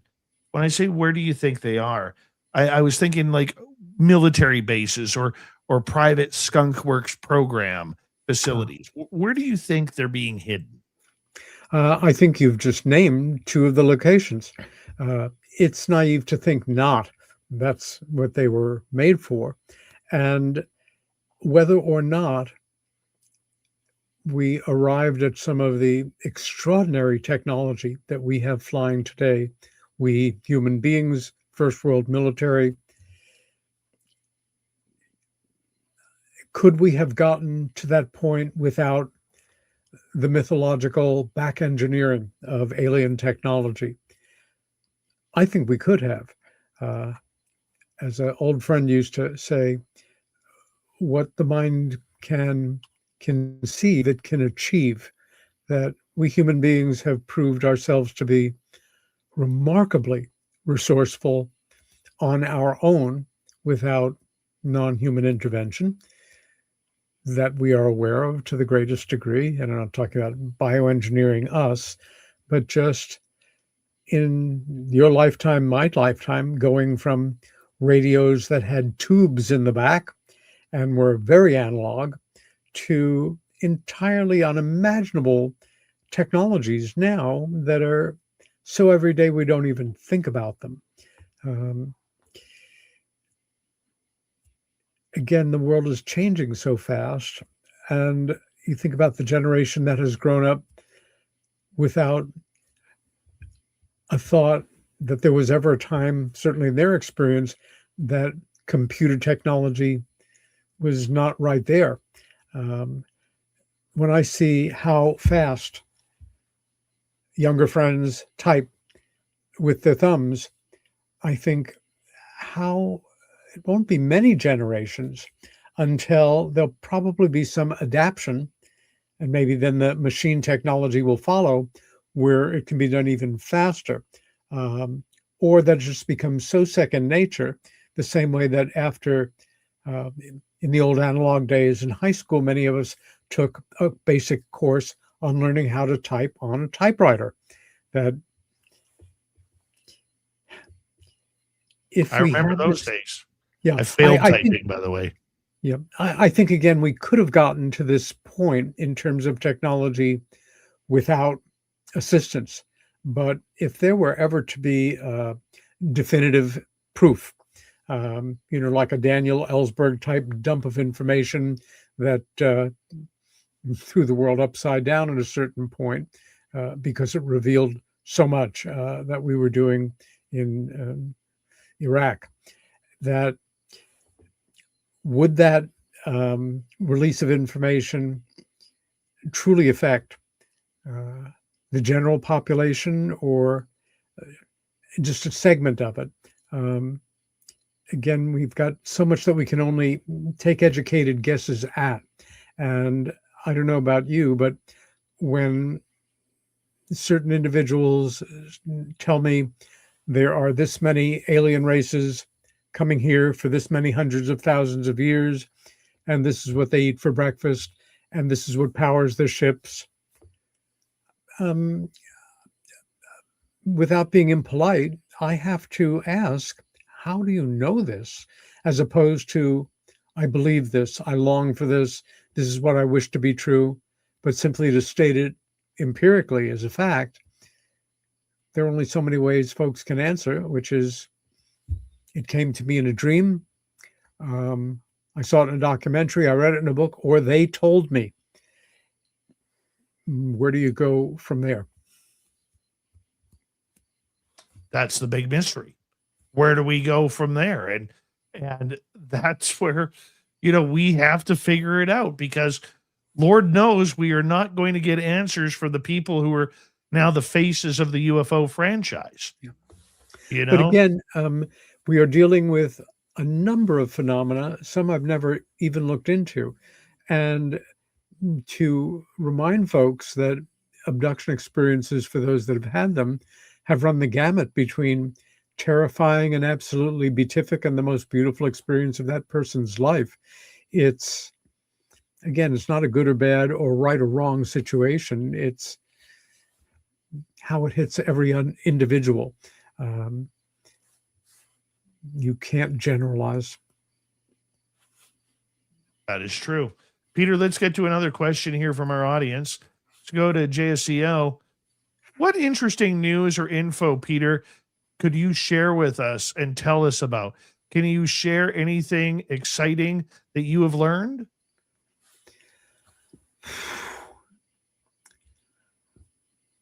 Well, I've never had inside contacts within the defense or the intelligence community.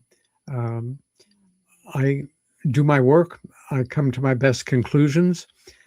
I can tell you, for example, that after 15 years on and off of research, that the very first, and you had mentioned it at the very beginning, that our very first Secretary of Defense, a very decent man in public life named James Forrestal,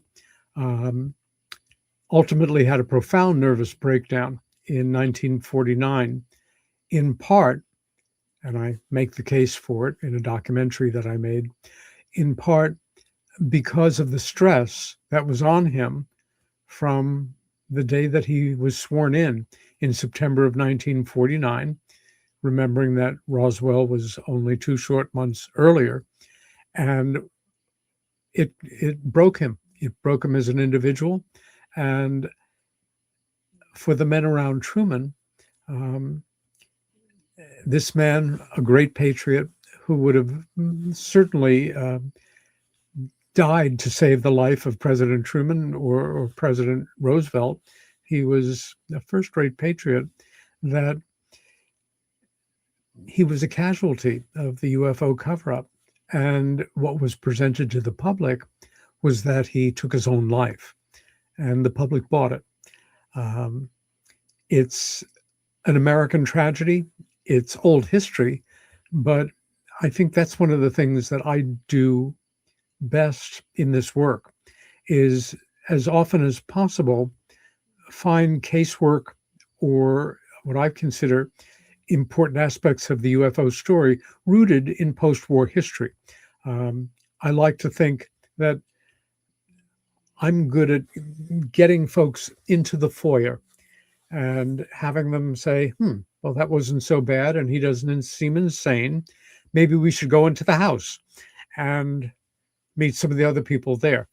I'm not a sensationalist, but in fact, that story sounds very sensational. And again, with the evidence that I was able to put together, even though it was all circumstantial, I've been proud to say a number of attorneys have told me after watching it that even though it was circumstantial evidence, they would bring that to a grand jury. And that's as good as things get in that case. But no, I wish I could tell you something new and exciting. I guess you have to speak to somebody higher up on the UFO phylogenetic scale to get some real breaking news. Moving on here. Let's go to Super here. Do you think that ETs and humans are secretly working together on the moon or perhaps other planets? Not necessarily, but to take that question and deconstruct it a bit, for the past 2.5 years or so, one area of investigation that I keep coming back to, and I've done a number of talks in the past couple of years on, is anomalies on the surface of the moon and on Mars, whether they're huge, massive, city-sized things, or objects, literal objects that are recognizable sitting on the surface of parts of Mars. I think that there has been activity, certainly of an organized kind, structures built, things that seem impossibly large. I don't know if there's any human, non-human collaboration on this, or that's a very popular part of the myth, the legend, the culture of the secret space program kind of thinking, where humans and non-humans are working together. It'd be nice if they were working together, and hopefully in the service of humanity. But I can only speculate. It's certainly not out of the question, but I am convinced most certainly that there's been quite a lot of activity on the moon and the Mars. And in a couple of Google hits, you can probably find one of my talks on moon and NASA JPL photos and Mars moon anomalies. What do you think about NASA for years and to this day still playing dumb on this subject. And yet, the one positive that the tranches of UFO files have given us is the fact that it's basically calling out NASA for lying. And they continue to be part of that entire embargo on this topic. Like, we could release it. We have astronauts talking about it on the record. We have NASA reports. And yet the morons who run it from when Bill Nelson was there on down to where it is today, they're playing like, wow, this is so new. This is so incredible. We need to find out about this. I mean, it's a little incredulous, do you not think? I think certainly that's the way it appears. I think NASA has never fully been in charge of its own UFO-related policy. I think well, let's remember that when Jimmy Carter became president, he said he was going to do his best to get to the bottom of the situation. And the fact was, he did meet with the head of NASA shortly after taking office and said that I forget the gentleman's name, that he wanted to transfer UFO-related studies from, well, at that point, there was no Project Blue Book. There was no branch of the United States government, military, or wherever that was studying it, but he wanted NASA to do that. And the head of NASA said, of course, Mr. President, you can do whatever you want, but if you do place that order, I will have to resign. Right now, and I think you can extrapolate into the future, NASA is having a lot of challenges keeping up funding from Congress. If our name is associated with flying saucers, NASA is going to go away. We're just going to die because we're going to be considered a joke. And Carter got it, and he blinked first, and he didn't push the policy. But I think NASA, in the beginning, very idealistic, and for a lot of younger people like myself, seeing real role models in the early astronaut corps, and we go in peace and all that good stuff. But more and more, private industry, the military industrial complex are taking over a lot of the functions that NASA began with, and it does what it's told to a degree. And I don't think that morale is very high around that, because a lot of people there are cleared to know about this and maybe would like to be in the vanguard of being more forthcoming about it and to feel comfortable commenting on it. And certainly NASA should feel that way, but certainly they don't.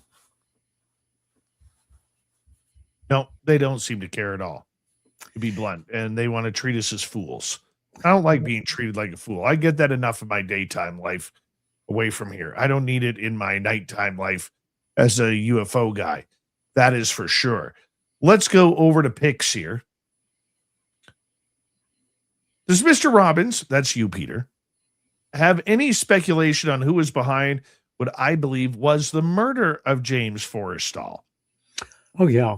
I began to study Forrestal's life and death in 1987. I didn't give my first talk on him or what I had found in my search until 2004, and it was another 15 years, I think, before I made the documentary that I made. Yeah, it was, I can't name them, but the individuals directly involved, would have been men who were very close to Harry Truman, with Truman very likely not being made aware that this was going to happen, in order to preserve what they call plausible deniability. But they had to have enough clout to have gotten into the Bethesda Naval Hospital in Bethesda, Maryland, at 1:30 in the morning, which would have meant some kind of credentials that mattered, gotten up to his room on the 16th floor and gotten him across the hall to a small efficiency kitchen where they would have forced him out of the window. They may well have been individuals who not only knew him and worked with him, but may well have liked and respected him. What it came down to in my research was now there's nobody that you know that doesn't have somebody in their life who has either been in therapy or seen a counselor or done human potential workshops. In 1949, nobody knew anybody that was in therapy, unless maybe you were a society woman that wanted to go to Austria to have a protege of Freud's analyze you. And the thought that the most powerful man in Washington next to the president, and certainly if you read the job description of the Secretary of Defense, the second most powerful man was not the vice president. That if this man could have what was called a nervous breakdown, which of course we know is only for women, and recover, might not he have a relapse? And if he did, he knew where all the bodies were buried, symbolically. He knew everything that the president knew about UFOs. All he wanted to do was retire. And again, when you study his life and history, this is an extraordinarily decent man in public life who created our modern Defense Department before it was dismantled starting a few years ago. And what we have is somebody who cracked under the strain, quite simply, and who, like a good Roman soldier, did try to take his life several times before he was, and stopped each time by friends before he could be institutionalized. He understood that the men around Truman felt that he knew too much. And one of the ironies is that once he was in therapy as a VIP patient, it's a naval hospital, he's a former Secretary of Navy, that he developed his will to live again. And unfortunately, in a way, that sealed his death. There were people, again, who just felt he couldn't be allowed. They couldn't take the chance. And we forgot about him almost immediately after. And part of my mission, in a way, self-assigned, was Americans need to know who this man was. Completely separate from the UFO-related connection, but that it's an extraordinarily important moment in American post-war history and in the history of the UFO cover-up. One final question. We only got about 1 minute, Peter, but first wants to know, Mr. Robbins, what is your opinion on Chris Bledsoe and his interactions with the lady entity? I've known Chris for about a dozen years or so, and to cut to the chase, I think it's one of the best documented, most authentic UFO interpersonal events, and ultimately involving Chris's family. It's an area of focused involvement that I am not well studied in, but everything that I've read and the time I've spent with Chris, I accept it as an important and very real series of events. Peter, tell everybody where they can find your book. My book? It's been out of print since 2004 when I had to face the fact that my former co-author had confabulated, exaggerated, lied about part of his involvement, and that he wasn't involved. Others were. And I presented the information that I had to my publisher, and they did the same investigation I did. So that book's available as a collectible only, out of print. Peter Robbins, everybody. You're listening to Spaced Out Radio with your host, Dave Scott.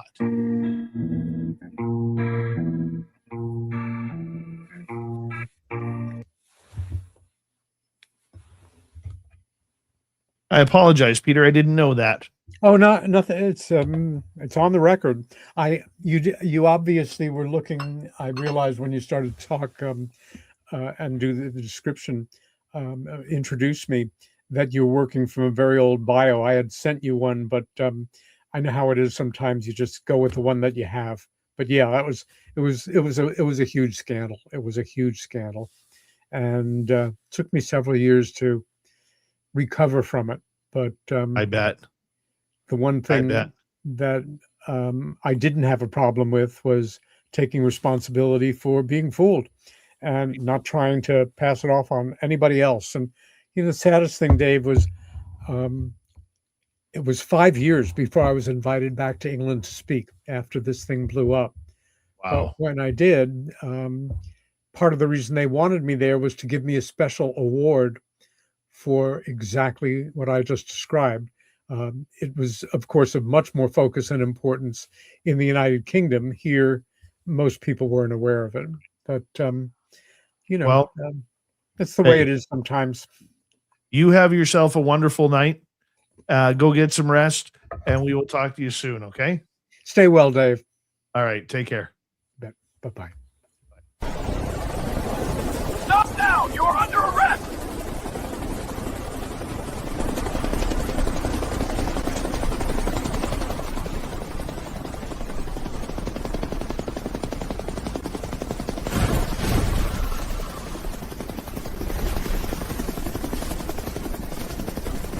Hands up! Don't move! Don't get caught without your spaced out radio merchandise. We have t-shirts, mugs, hoodies, socks, hats, stickers, and so much more. Whatever you're looking for, we have you covered. Why just be a fan of the paranormal when you can look the part? We don't have ugly merch, folks. Check out the Spaced Out Radio store. Find the link in the description below.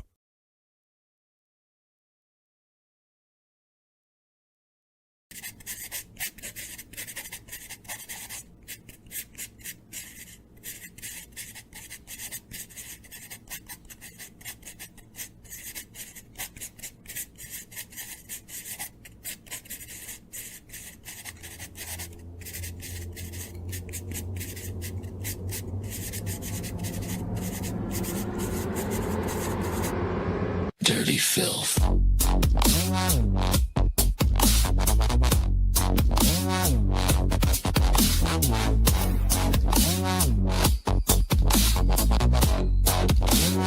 Dirty filth.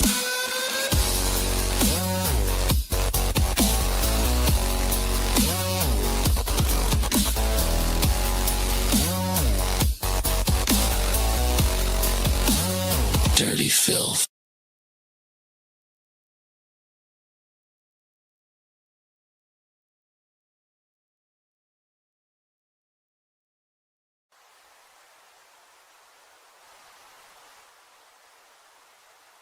Object is heading north 045 degrees. It's definitely not a plane.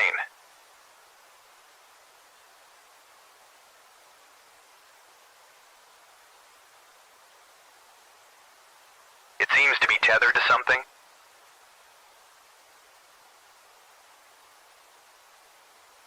Is that a banner tow? Caribou Con. Does anyone know what Caribou Con is?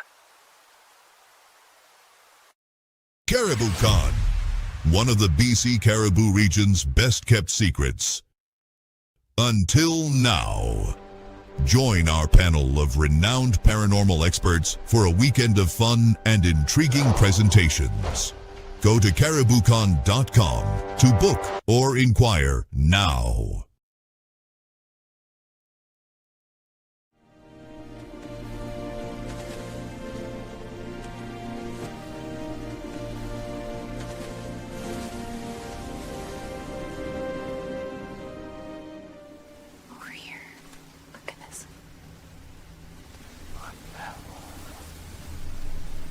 Discover Spaced Out Radio on all your favorite platforms. We're live every single night with the best in UFOs, cryptids, paranormal, and the unexplained. And you can find us on all your favorite platforms. Head over to Instagram for behind the scenes and daily weirdness, TikTok for quick mind-bending clips, Facebook for community discussions, and X for real-time updates and hot takes. Wherever you scroll, Spaced Out Radio is there. So go search Spaced Out Radio on every platform, hit follow, and turn on notifications so you never miss a single episode. The weird is waiting. All right, we're going to get right back to it here because let me just pour some orange juice here. I was craving orange juice, so I went and got it. I started that commercial break late. Thank you to T-Bone, Debaruni, and JSCO for the super chats tonight. Greatly appreciate it. Paramarv, how you doing, buddy? And Resist, how are you? And pretty caught up here. Pretty caught up. Let's bring in Grantavius one. Oh, hold on. Where is he? There he is. How you doing? Look at that facial hair. That's getting sexy. It's getting there, huh? You're almost as sexy Dan right now. No, not even close, dude. Not even close. You're right. Not even close.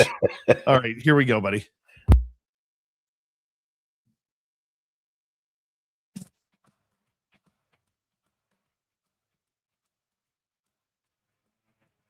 This is the third and final hour of Spaced Out Radio tonight. My name is Dave Scott. Thank you very much for tuning us in as we get ready for Swamp Dweller and the UFO report with Grant Baker coming on up here in just a couple of seconds. But first, we want to say hello to all of you. Thank you so much for tuning us in on our terrestrial affiliates around North America, digitally on every major podcast network. Our website, spacedoutradio.com. We have a plethora of features for you. Rock out to Bumblefoot, read the Newswire, check out our swag as well. Follow us on X at Spaced Out Radio, Instagram at Spaced Out Radio Show, and on Patreon in the Space Travelers Club. The Desert Clam has set the password for tonight in the SOR Space Travelers Club. Deontic. Deontic is your password. Use it wisely, Space Travelers, as the Clam sets the password each and every night, right here on Spaced Out Radio. Let's head to the swamp.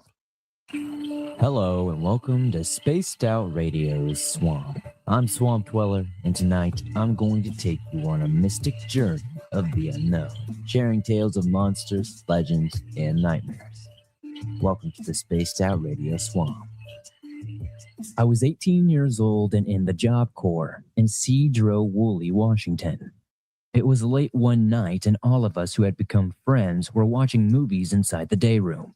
Me and a guy I became friends with decided to walk outside of the campus to this old mental hospital, I believe.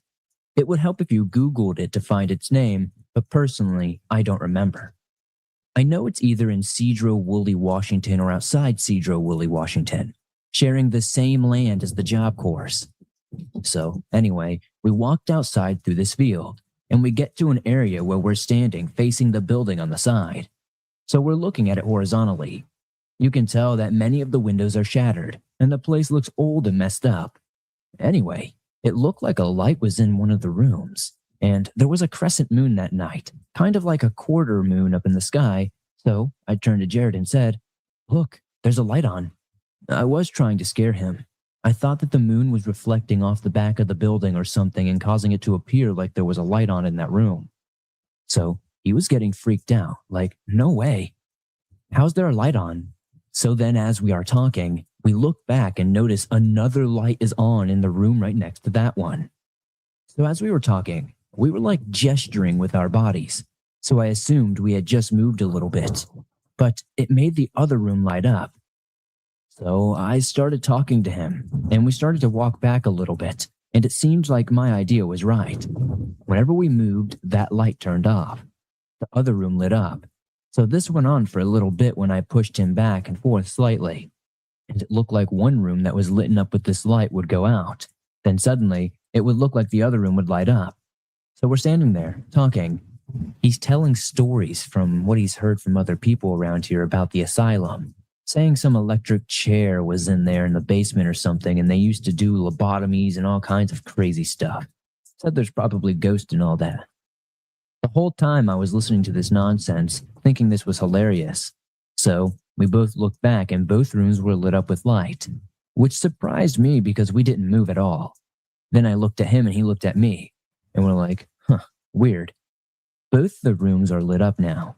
Then we look back in the chambers. They are black, pitch black, no light anywhere. I look back up and the moon is in the same spot and nothing had changed. So I don't understand how both of these rooms were just now all of a sudden lit up at the same time. And then right before our eyes, they both went dark. I don't know if my mind was playing tricks on me, but it looked like I could see a face in the window. Anyway, we went back the next day and looked around the windows to see if there were any lights in there or any signs of anybody that could have been living there or something. And it didn't appear anyone would be living there.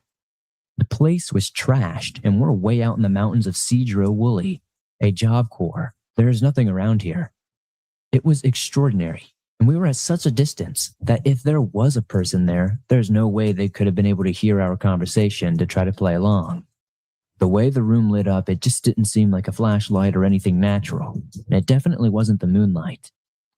Thank you, Swampy, for another spooky story. If you want more just like that, head on over to Swamp Dweller, hit subscribe, ring that bell.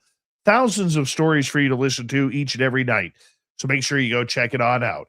From the swamp to the stars, it's time for the UFO report. Grant Baker's on next. Staring at the stars tonight. Still shining in the sky. Grant's got the stories breaking through. What hidden now comes into view. From distant light to secret cloud, mystery stretched for miles and miles. The truth revealed, every signal slowly peeled. So tune in close, don't miss the facts. UFO facts, we've got your backs.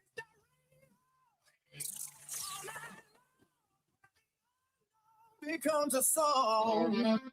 All right, Grant Baker back in the hot seat here on Spaced Out Radio. The Grantavius Maximus one is hanging on out. Thank you for being here, buddy. How are you? Doing pretty good, my friend. Thank you so much for having me on again. Well, all eyes right now pointed back at Dr. Phil. Oh, man. Dr. Phil is getting to the bottom of this, man. You know, I remember a while back when you talked to me about Dr. Phil and you were asking me, hey, what do you think about him doing this? And, you know, for somebody that's just coming into the arena when it comes to UFOs, aliens, and UAPs, I guess, you know, there's a sudden emergence when it comes to him. And I think I've been thinking about this for a while. I think what's been going on is our topic has went from fringe to like mainstream security, like and that's the reason why he's jumping on this bandwagon, because this interview is actually a really good one, and thank goodness he's more articulate than myself. But you know, I can break it down real quick, but I also have almost every bit of this written out. Took me a while. And because AIs don't actually do the narrative of a whole 55-minute show that they did. So I took one for the team. And I have every single question and answer written out because it's actually really good. And not only did they go over everything that he had done previously when he was talking to the Senate, or, you know, I got every single question, every single answer. And for anybody that hasn't seen David Grush, for a new, like, nice introduction to him, this is actually a pretty good one to watch. What makes it good? Oh, boy. So I don't know if anybody understands exactly what David Grush did and who he was, but within the questions and the answers that he gave, it does come out. So instead of breaking this down as a kind of a general, hey, this is kind of what it's about, I'm going to go ahead and just go straight to the questions and answers, because that's where the real solid fruit is. This is the stuff that, everybody wants to hear. And, you get to the normal, hey, how you doing? Thank you for coming on and talk to me, blah, blah, thanks, whatever. But Dr. Phil comes out swinging, and he says, talking to David Grush, he says, this was something you did based on what you've seen, and it has come at a very high price to you. Is that a fair statement? And David Grush said, yes, absolutely. It came at a very high price, and I had to essentially sacrifice, my career to do what I thought was right. And then Dr. Phil was like, well, why was it so important to you? And what did you see that was so important to you that you were willing to do what you had to know was going to be profound effect on the trajectory of your career? This is actually one of the longer answers. David Grush says, yeah, in terms of why I did it, I mean, certainly where there was implications that our nation's leaders were not being provided this unbelievable information about our place in the cosmos. Let that sink in. But myself, my coworkers, friends, supervisors were attacked for enabling me and helping me in my investigation. So it was a combination of needing to get off the X and definitively suffering some reprisal activities, but also realizing this information, half of it shouldn't be classified. Humanity has a right to know certain basic facts about different types of life. Seeing what Congress was not being told and not having appropriate insight akin to the church committees of the 1970s on CIA, NSA, and FBI activities. I just thought it was wrong that this was allowed to go unchecked for so many years. Thank you. That needed to come out. This is something that we've been talking about for a very long time, and he just put it out there for everybody to hear. And, I got it broken down in 10 segments. That was pretty much the first segment. Segment 2, I wrote it out as History of Government Secrecy. And Phil asked, as we've seen from the disclosures that have been made, it's interesting when you actually see the documents. I guess the MO has been to hide this from the country going back as far as 1947. The Robertson panel, everyone has move along, folks, nothing to see here, while simultaneously spending huge amounts of money, dedicating huge resources to trying to figure out what's going on. Our government's been lying to us for 79 years, and I'm furious about that. It bothers me a lot, and it certainly bothered you. And this is the response from David Grush. Yeah, certainly you're right. The 1953 Robertson panel kind of changed the tone and developed a systematic ridicule process while the government was taking this very seriously. What we saw in recent tranches were documents from the late 40s and early 50s showing how serious, the Air Force and Navy were taking this. They ruled out classified U.S. programs and foreign programs. What's left is either natural phenomena or something other anomalous intelligence that we don't understand. But the government buried it behind the scenes while engaging in activities like Project Blue Book to explain away the phenomena as prosaic, ball lightning or swamp gas.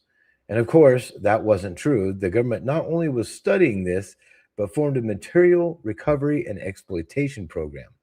Sometimes these things land or even crash. What I brought to the Inspector General and briefed Congress on is that we had a program recovering that empirical evidence. Stashed all over the place, big contractors involved, CIA, Office of Naval Intelligence, FFRDCs, involved in the analysis over decades. Unfortunately, very few in Congress or transient leaders knew, while the deep state apparatus kept that torch burning. It gets deeper than that. Now, he said deep state, so that was the next section that I went to. And this is the deep state and presidential oversight. Dr. Phil says, so you say that there is a bureaucratic machinery that actually keeps this from the president of the United States because they're regarded as temporary employees who are going to be out in about 48 years. And this apparatus doesn't want them knowing the information and being out in the world able to talk about it. That makes sense. David Grush said, exactly. And this is common practice. When I was in the intelligence community, there were sensitive programs I worked on that we purportedly hid from the Director of National Intelligence and their oversight staff. Stuff we only briefed the White House on and kept away from Congress through a unique shell game of not reporting programs. I've had sensitive meetings with senior officials and of this administration who encountered being told one thing by the CIA at the White House and then a totally different story when sitting in another agency briefing for that same program. Going back to MK Ultra, it's interesting they brought that up. Richard Helms in 1973 ordered Sid Gottlieb to destroy all MK Ultra documents to prevent the IG, also known as Inspector General, or Congress from learning about it. We only know 30% of MK Ultra through separate financial records found later. I worry that if President Trump hasn't issued a document preservation hold, a lot of information on the UAP recovery program is being destroyed as we speak, akin to MK Ultra.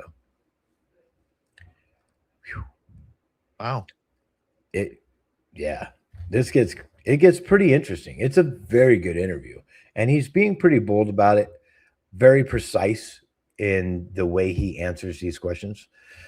It does have it's more than just a generalized knowledge. He has a pretty deep knowledge of what's going on. The fact they even brought up MK Ultra, and the threshold to go public is something that I thought was really interesting. And even Dr. Phil asked him, because he wanted to have David Grush tell, everybody what the Project MK Ultra was about. And it's basically a human experimentation program. And this is exactly what he said. MK Ultra started in the 50s. Essentially, it was a mind control experimentation program using drugs such as LSD, dosing innocent civilians in clinics, experimenting with mind control capabilities because the CIA got wind that Russia was experimenting with this. They wanted to create like a Manchurian candidate assassin, so to speak. There were spinoffs like the Psychic Spy program at Stanford Research Institute, and we also caught the CIA paying off journalists at major news organizations, Operation Mockingbird. Some authors suggest even Charles Manson may have been part of MK Ultra. We've heard other people on major podcasts talk about that as well. And just this thing goes deep, real deep. So then Dr. Phil asked him, take me through that. There had to be a moment in time the night before you made your first declaration about these things that went from classified to public, when you had to cross the threshold and decide, okay, I'm doing this. Take me through your thought process and challenges that you face making the decision to do this, because you had to know you were falling on a grenade here. And David Grush says, yeah, it was a very hard decision. He says, after he fought off some administrative terrorism and maintained my top secret clearance, I went back to the NGA and saw the writing on the wall. I saw that they were not going to allow me to do my job. I had a long discussion with my wife, who was a former CIA medical officer and Air Force officer with TS clearance, top secret clearance. I realized I wasn't going to be able to continue my career. So I used Russian Ministry of Defense doctrine. Escalate to de-escalate. I escalated to the highest level possible to protect myself and my family and to keep the wolves at bay. When I went public, the Air Force tried to file an Espionage Act unauthorized disclosure complaint against me, which failed. I had to resign my Air Force commission to avoid UCJM attacks. I killed my career, missed my promotion to lieutenant colonel, and spent immense money on legal fees. I just have high justice sensitivity with a touch of autism and ADHD, and decided, screw it. I'm going to do what's right because nobody else is taking the leadership needed on this skeleton in the closet. Cheers to him. The old skeleton in the closet right there. We got about 4.5 minutes to go before we go to break at the bottom of the hour. And we have Grant Baker on breaking down Dr. Phil's interview with UFO whistleblower David Grush. I got a question for you before we go any further on this, Grant. Yeah. Because the way everybody is clamoring to be on Dr. Phil right now about this subject on his podcast, do you think he has been, let's just address the elephant in the room here. Yeah, go for it. Do you think Dr. Phil has been tasked with being the voice to bring this all up? Because this has been going on for years. This isn't new to him. This isn't new to the public.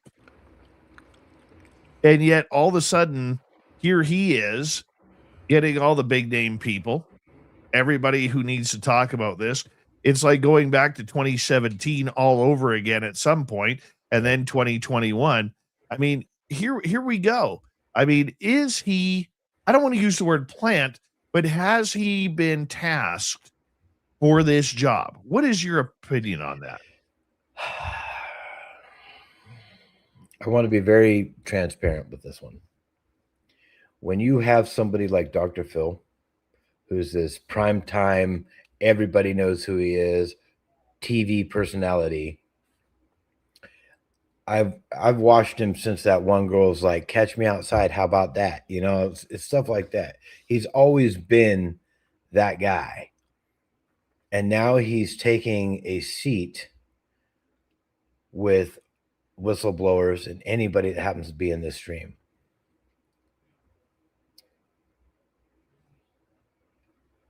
Okay. I'm trying to think of how to word this, because even bad media is still good media because it's getting it out there.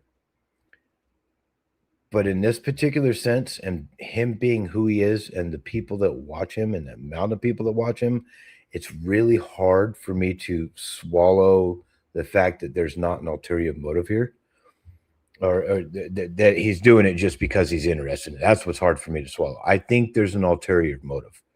I think there might be some type of a control here that we're not seeing. And they're, you know, he's not going to do it for nothing. And knowing exactly what his worth is, net worth is, he's not doing this for nothing. And so I don't know if it's some type of, I'm gonna cut you off right there. Yeah, go ahead. There's a reason why. If you're going down that road, there's a reason why. There is. It's not that he's not doing it for something. It's definitely he's doing it for something. Yeah. And whether or not our people believe it or not, that's up to you to believe. But I can tell you this: UFOs equals ratings. Okay. UFOs equals ratings. And a lot of people, you could argue with me on that. But if you look at the spike in listener and viewership traffic, the minute somebody on the news talks UFOs, or the minute somebody podcasts about UFOs, I can even look at my own numbers. If I talk paranormal, okay, or I talk about near-death experiences, my numbers are lower. They go down, down, down by almost half. But if I do a show on UFOs or cryptids, mainly UFOs, my ratings increase to about double over a paranormal show. And the public's fascination with this, never mind what's happened since 2017, but the public's fascination with this story is unabashed. And they support it. And guess what also happens when you bring on, get bigger ratings? You make money off of advertising. So, yes, he is not doing it out of, we got to continue this when we return, because this is an important part. But I can tell you this: he's doing it for ratings. He may have a great interest. He may have been, had his name called and say, "Hey, we want you to do this subject." But in the end, he will cash in because the people love hearing him. Grant Baker and the UFO Report continue right after this. This is Spaced Out Radio. Your host, Dave Scott.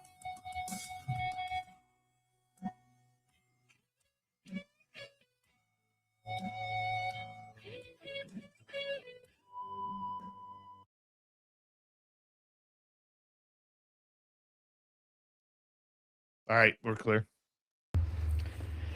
I like how you do that little finger tap. Do that again. What one? On your microphone. Oh, I can even do it without. Come on, without. Right there, see? Yeah, but do the finger one. You just kind of do that. There you go. Yeah, I like Can't do that. I do have this button here, though.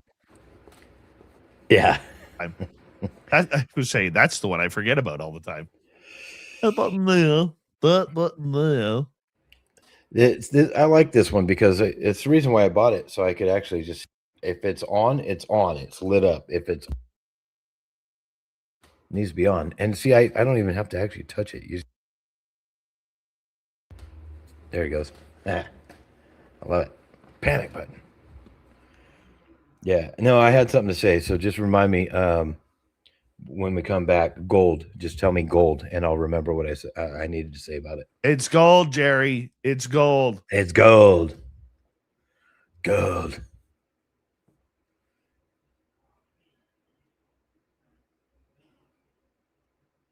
It's gold. It's gold, man. Let me put that right there. No. I will answer that question with a resounding no. No. No.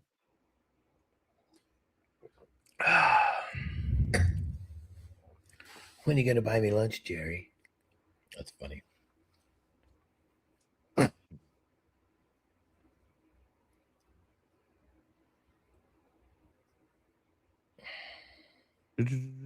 Oh, by the way, I got my second round of shots for rabies. It was amazing. Yeah.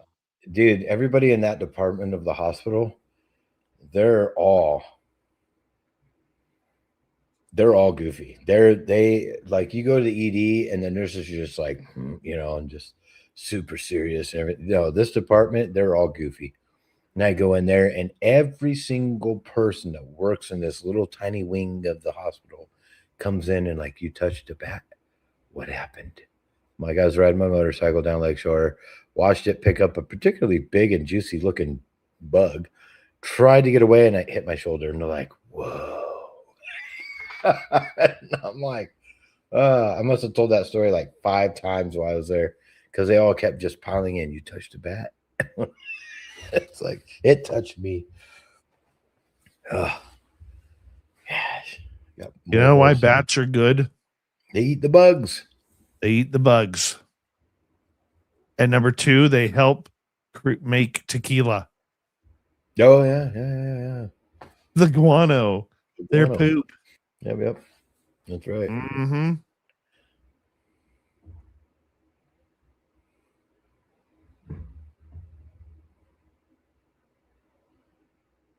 Moody, I'd have to get more than rabies shots if she took a bite out of me. Come on, man.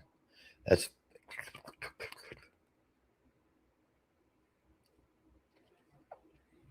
hilarious. We got about a minute 45. Yeah, that's fine. Oh goodness, I even have the YouTube of that whole thing in there. I couldn't get what's gold? Remind me, gold.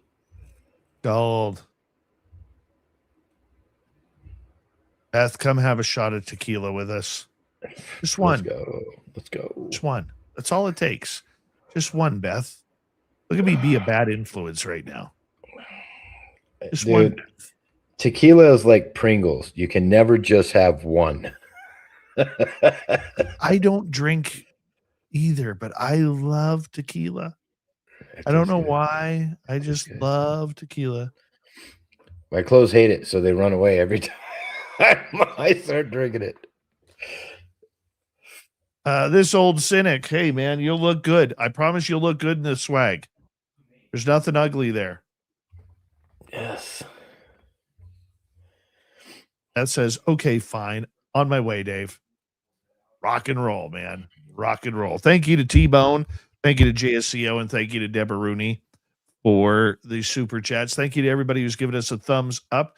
We're going to continue the UFO report Yes, Dave is a tequila slammer kind of guy. Yes. Oh, Beth says, I've had 2 children because of tequila. Oh my, Beth. Oh my. Woo. Didn't happen unless there's pictures. Well, she got the DNA proof. Here we go, buddy.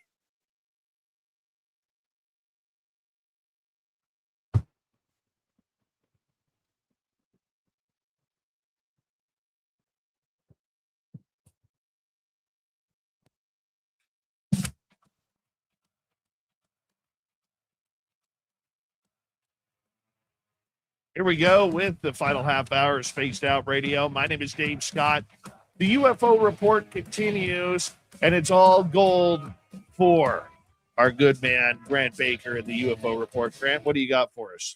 So before we left for the commercial break, we were talking about exactly what was going on here with the reason why Dr. Phil has stepped into the limelight and talking about things of UFO and alien nature. And you had said something to the extent like, it's not only a clickbait or money grab, he's definitely getting paid for this. I noticed that when I watched the YouTube, and now I pay for YouTube, and I do not like ads. I just cannot stand them. I don't like commercials. And so I pay for YouTube so I can get rid of those. Within the first 30 minutes, I think there was every 5 or 8 minutes, he talks about gold. Get your gold standard. Not everybody's into gold. And he does his own commercial breaks, and he's talking about them. He's getting paid by sponsors and advertisers, and he's advertising for them. And it's just like, and that's honestly what he's doing. When you have a topic that, like I said before, went from fringe to mainstream, that's something that they're going to jump on that bandwagon. They're going to be, oh, hey, this is a great grab, and somebody with the name like Dr. Phil, catch me outside. How about that? Like, he makes people famous. And so these people, like David Grush went on there. It just showed up quite a few hours ago today. And it's, I believe it's a money grab. And that's really all it boils down to. Even though the dude's worth almost $500 million, it's like, okay, I mean, I guess you want a couple more bucks in your bank account. Maybe you're not getting another comma out of this, but hey, it is what it is. But in saying that, bad media on this or bad intentions, but the media on this is still media on it. It still forwards the progressive line in my book when you have David Grush. And David Grush, when he was talking to, to Congress and saying, hey, this is what we have. We have non-human biologics and crash retrieval programs. And he had, all these people around him, like Commander David Fravor. And I mean, that was one of the best ones that I ever witnessed. And so anytime David Grush is going to talk, I'm kind of geared towards, I'm going to listen to it. And they went in some very obscure places with this, like the MK Ultra and stuff, but still it's getting people more aware of it. I'm just afraid that there's a control aspect to this where you're getting people aware of what's going on, but then trying to control the narrative at the same time. Well, and I think you hit an important nail on the head there, Grant, because a lot of people do trust Dr. Phil. Mm-hmm. They do trust him. He's that ornery yet common sense father that we all want in life. You know what I'm saying? Right. The one who's going to set us straight, get us on that real path. Now, I can tell you, I've watched in my lifetime about 15 minutes of Dr. Phil. Okay, but thanks to social media, you get to see a lot more in shorter clips. Yeah. I like the fact that he's in on it. I do. But you are right in the idea that with the UFO community not being a very trustworthy community of who the players are in the field, especially as this subject has grown, we really do have to wonder, considering Dr. Phil was tipped off by President Trump, was he asked to be a part of this?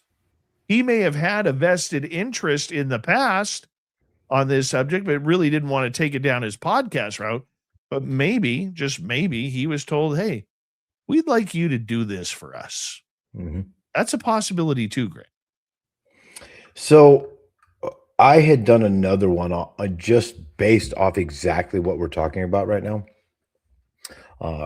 In fact, I did this earlier today because I wanted to know why Dr. Phil is just now coming out into the ufology alien field at this very moment. And I got a very interesting response back. And now I'm going to admit that I did use an AI, a couple of them, to get these similar responses.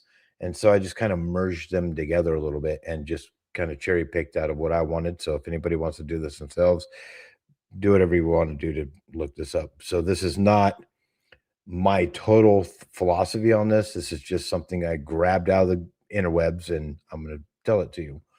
So basically the sudden emergence, and this is what it came back as, the sudden emergence of Dr. Phil McGraw into the UAP UFO, and I did not say UAP. It came up with that on its own. Topic features high-profile interviews with military whistleblowers like Ryan Graves, Lil Zondo, appearing on News Nation with Ross Coulthart discussing declassified Pentagon files. Is driven by several cultural, political, and media shifts. Okay, that's cool. And I believed in that because I actually typed in before that. It was like, okay, we're going from fringe to mainstream, and that's where it probably got that from, was me. But one of the funny things is Dr. Phil's primary lens isn't astrophysics or radar analysis. It's human psychology, societal impact, and government trust. His focus centers on the societal question: can the general public handle disclosure? I'm like, well, to me, that sounds like if you're going to ask somebody that has millions of viewers, in his case, it could be more, hey, let's get you out there. Let's get you asking these people these questions, and let's find out what the impact's going to be. It's like a soft, like, we're not going to give you the full shot yet. Let's just kind of see how you'd feel if we did it. You know what I mean? Yeah. And so I I totally think, know what you're saying. yeah, and I think that's exactly what they're doing, because it even came back and it says, when discussing complex, potentially paradigm shifting news, media networks and disclosure advocates often seek recognizable mainstream figures rather than technical scientists or niche UFO researchers. A legacy television host with decades of household brand recognition serves as a bridge to everyday audience who might otherwise tune out specialized UFO analysis or military whistleblowers. So it's a test. Ugh. But it is fun to watch and listen to. They did go on to say why they were on the interview. There was they called it the character assassination and media leaks. That had to do with David Grush having PTSD, which he openly acknowledged. He accepted it, and how they tried to use it against him. Now,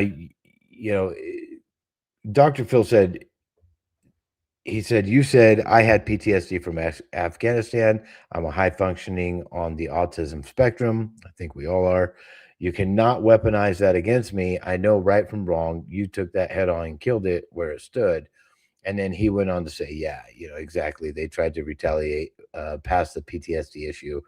And he'd already reported it to security and everybody else, and, got through that, thank goodness.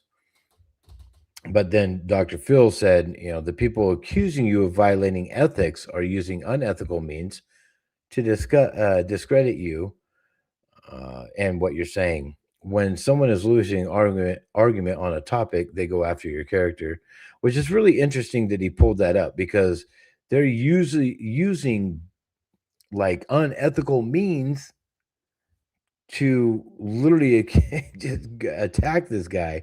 And it's a big loophole there. But really, honestly, I think David Grush, he's a stand-up person when talking about this. He's probably one of the characters that's involved with this whole study and the phenomena that we have today that I actually kind of lean towards the most. But that's when they get into the next segment, which is amazing. This is the physical evidence and the biological cadavers. I couldn't believe it when they said it too. I was like, wait, what? Biological cadavers. Yeah. Boy, that's one thing I love about Grush. He just can't just use normal words. He's like a lawyer that way. Okay. You know, they find the longest or most obscure way to describe some biological cadavers. Can we not just say dead aliens? Yeah. Like, can we not just say that? That's what they are. Can we not just say that, Dave? No. Biologic cadavers. Oh my goodness. David Grush has a very interesting way of articulating certain things. So Dr. Phil says, I would say, well, I mean, hey, if you're on the spectrum, you got a little bit of autism. And my kids say it to me all the time. Hey, Dad's got a little bit of autism. Well, why? Because he buys anything he wants. And it's like, well, no, I don't. I just really like cars. Oh, keys. Oh, look, that's shiny. So Dr. Phil said, bottom line, you say you have hard evidence. You have seen documentation and pictures of what? Tell us what you know that people are entitled to know. And David Grush says, I agree with your points on public health preparedness in terms of exposure. I personnel from the retrieval program exfiltrate audio-visual evidence for me, both photos and videos of retrieved craft, as well as the dead cadavers / pilots recovered. I interviewed a ton of subjects up to the cabinet White House levels with personnel participation. Because I wasn't hands-on myself, I brought those primary witnesses to the ICIG under the Biden administration so they could give exact facility locations, document archive locations, and program records. The complaint was deemed credible and urgent by the ICIG. I provided 11 and a half hours of class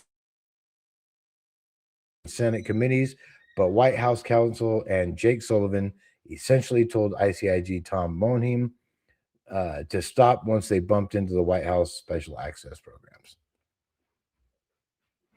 Yikes. He was giving it everything he got, trying to give everything he could give to open this up. And still, here we are. And all right, we got 8 minutes to go. Oh, goodness. Let's get into the other story of the night. So this one's interesting. Mysterious jellyfish spotted in NASA Mars photo sparks theories on life on the red planet. Now, hear me out real quick. We've seen all kinds of satellite images of the face on Mars and the pyramids and everything else. This one's really interesting. Now, bear in mind, I got to read this quickly because the pop-ups are crazy and my computer freezes every time it does 4 in a row. An unearthed NASA image of Mars has captured a strange object in the distance, which some have suggested was a jellyfish-like being or mechanical device. NASA's Curiosity rover, which has been investigating whether Mars could have supported microbial life for the last 14 years, snapped the image on August 20th of 2023 around 6:27 p.m. It shows the dusty Martian landscape with rocky hills and large mountains. However, the panorama also revealed a small figure in the left corner that appeared to have a large black body perched on top of 2 spindly legs, fueling speculation that NASA's rover had captured something moving across Mars. Images taken of the same area less than a minute earlier showed no sign of the mysterious figure. Moreover, the photo with the object was the last image posted on NASA's website for that day. The next picture from Curiosity was taken nearly 2 hours later with the camera pointing in a completely different direction. In September of 25, NASA declared it had found the cleanest signs of ancient microbial life on Mars in a sample collected by the Perseverance rover. However, the space agency and the White House have maintained that no signs of intelligent life have ever been found. If you see this picture, though, folks, it literally looks like a jellyfish, a black one, because it's kind of like a black and white photo. Off in the distance, clearly, I mean, it might be hovering, but it looks like a jellyfish, or a jellyfish wearing a backwards ball cap. They go on to say there was wearing a backwards ball cap. That's a nice pull on that one. That was a very nice pull. Does it not, though? I mean, it looks like it. There were no other photos from August 20 of 2023 posted by NASA that revealed if the object kept moving, approached the rover, or if it was simply a glitch of the camera, which space officials refer to as an artifact. And there it goes again, every single time. The 2023 image was reported on Wednesday by social media user Carrie Sivertson. Hopefully I said that right. If you're listening, a space enthusiast who regularly shares public NASA images that contain strange anomalies that cannot be explained, which there are many. Silverson said on X, "Sometimes I spot things that catch my eye and I share them here. I believe there is life on other planets, and since NASA has found potential traces of life on Mars, it's the perfect place to look.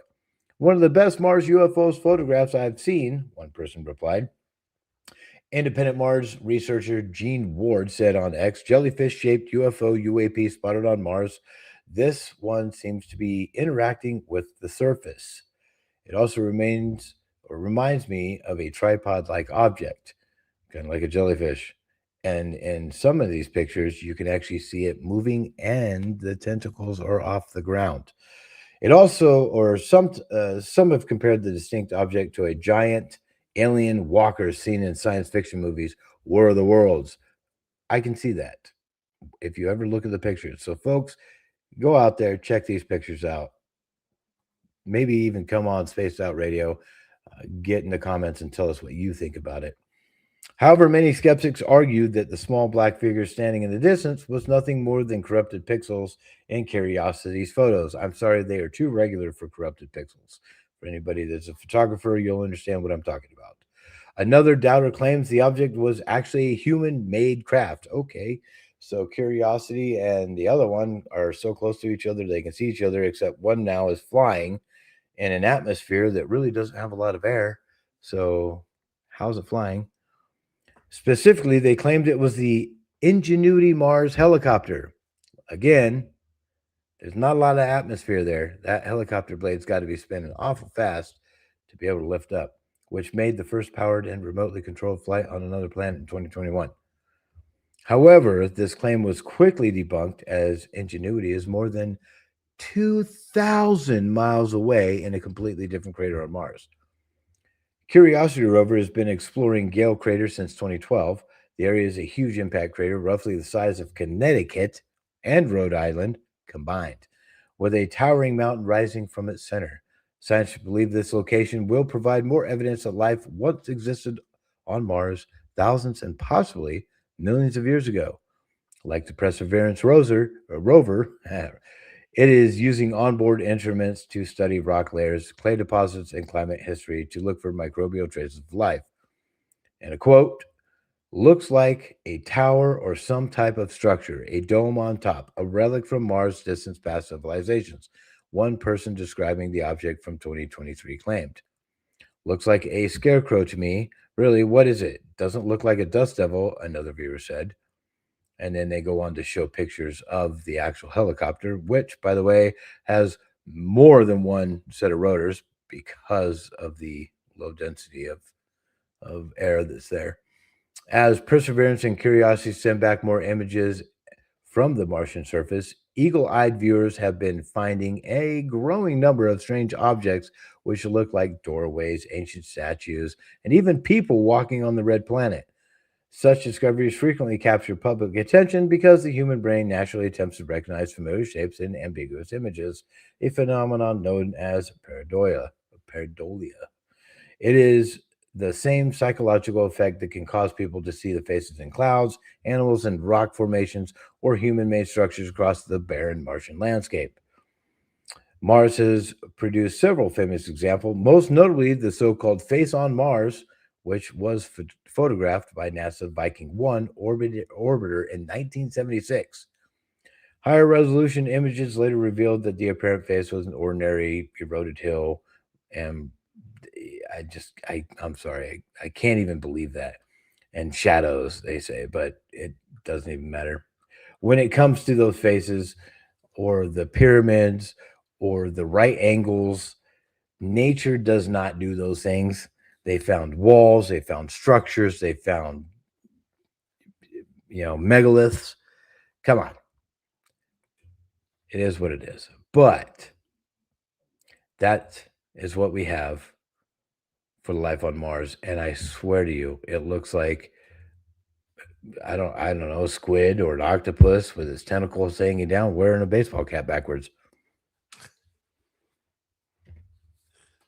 Question is it a new era or 50-50?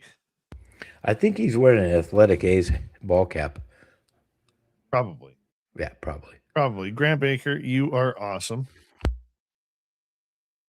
Not as awesome as you, my friend. Thank you for having me tonight. This has been a lot of fun. And for anybody that's out there that's listening, please check out everything that we do at Spaced Out Radio. We do it here for you guys. And, of course, we are always curious. And keep your eyes to the sky. Well, we appreciate you, and we will be on the hunt for backwards ball cap wearing jellyfish UFOs flying on Mars. You can't make this stuff up, people. If you want to jump on the woo train, this is the story to get you there. That is for sure. Grant Baker, thank you. We say goodnight to you. And hello to Mr. Ron Bumblefoot Thal. Rocking in the background with Little Brother is watching. Bumblefoot is the official music of Spaced Out Radio, rocking us in and out of every single show. Get your horns up for the guitar god himself. Special thanks to everybody listening in at work, at home, in your cars, wherever you may be. Thank you to everyone in our chat rooms tonight. YouTube, Twitch, LGAP, Facebook, Spreaker, LinkedIn, the Space Travelers Club, and on X, hashtag Spaced Out Radio.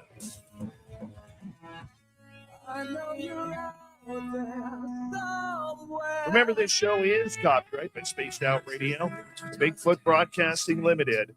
Thank you so much for choosing to share your evening with us, because together, my friends, we're watching. We own the night. Mr. Bumblefoot, we need a favor. We need you to take us home.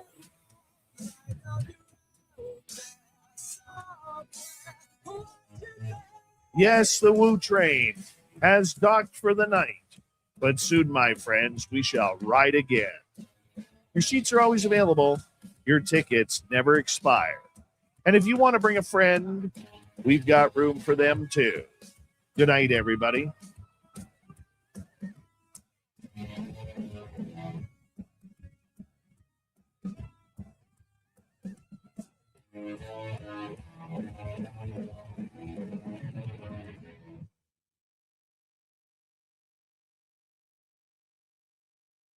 All right, Grant Baker. Little Granty Baker. Little Granty Baker. There he is. Here to stay, little Granty Baker.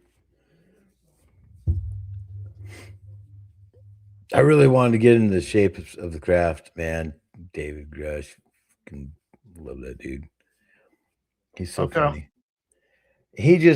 I like him because if you watch his body language, and you know when you know something so well that you have like a it's not like an ego or anything like that, but you know it so well that you have confidence in it, and he has confidence in what he says. Oh, you got the confidence.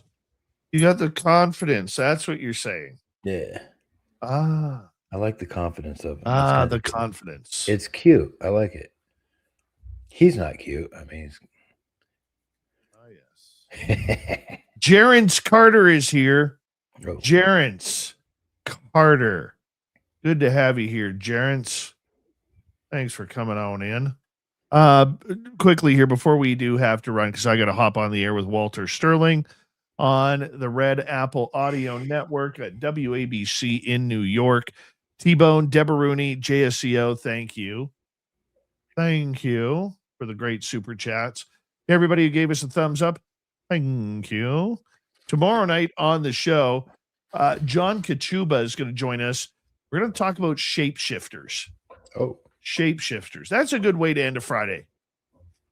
Shapeshifters. I like it. Can you ask him if Bigfoot's a shapeshifter? I can do that, man. Thanks. I'll even ask him if Grant Baker is a shapeshifter.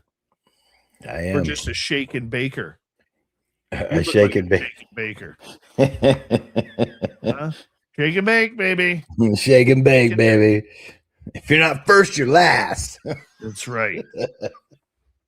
One of the greatest movies of all times, man. Let's just be honest. One single plop. Uh-huh. Oh, that movie made me laugh. Like, but it's just like his wife leaves him for Dale. Oh my God. Oh, wake and bake. Fuck yeah. I don't know what's better, that movie or Step Brothers. Because Step Brothers is amazing. Did you touch my drum set? Bro, and when the older brother was trying to sell the house and they kept doing stupid shit. You're alive. You're alive. Oh, you're alive, baby. Oh my God. One brother. Riley is amazing. Oh God. All right. 1 second here. Hey, New York. Oh. I don't know. You called me. You tell me what's up there, brother. 77 WABC. Go tune in. All right. All right, guys, we got to wrap this up. We'll see you tomorrow night. John Kachuba, same time. Grant, thank you, buddy. Appreciate you. Much love, everybody. We'll see you tomorrow.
Stay healthy, my friend. You too.